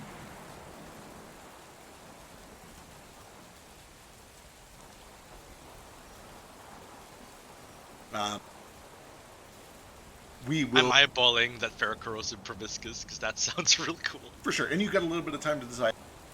As you guys begin to descend down into the cave, that is probably where we will wrap up. And we'll pick up next week as you guys enter into the waterworks. Cool. Is my mount gonna fit down here? In the ship, it can get into the ship, and then it can be shrunk with the ship. Is the Okay, concern cool. like once you get into Storm Cellar, or is it just for getting it through the waterworks? I just need to remember that I have a mount Okay, that's right. Yes, and that it's with me. yeah, you have a mount, and it can be on the ship with you. Excellent, thank you. Gentlemen. Sleep good. Yeah. See a bunch of you on Monday Hell yeah, Yeah. for a terrible day. it's gonna And be after the that. worst. It's gonna be the I got- absolute worst. I got so excited and I remembered, oh right, moving day, not D&D. Yeah. This is my D&D, first but- adventure. What are we going to do? But after that, then it's 3 straight weeks. I can't. Hell yes. Oh no! 3 weeks is gonna be so many. You have your mount. Thank you. I thought there was gonna forget. I feel like I'm gonna die, so Yeah, good luck. I'll Good see luck. you Good luck. guys. You guys feel better.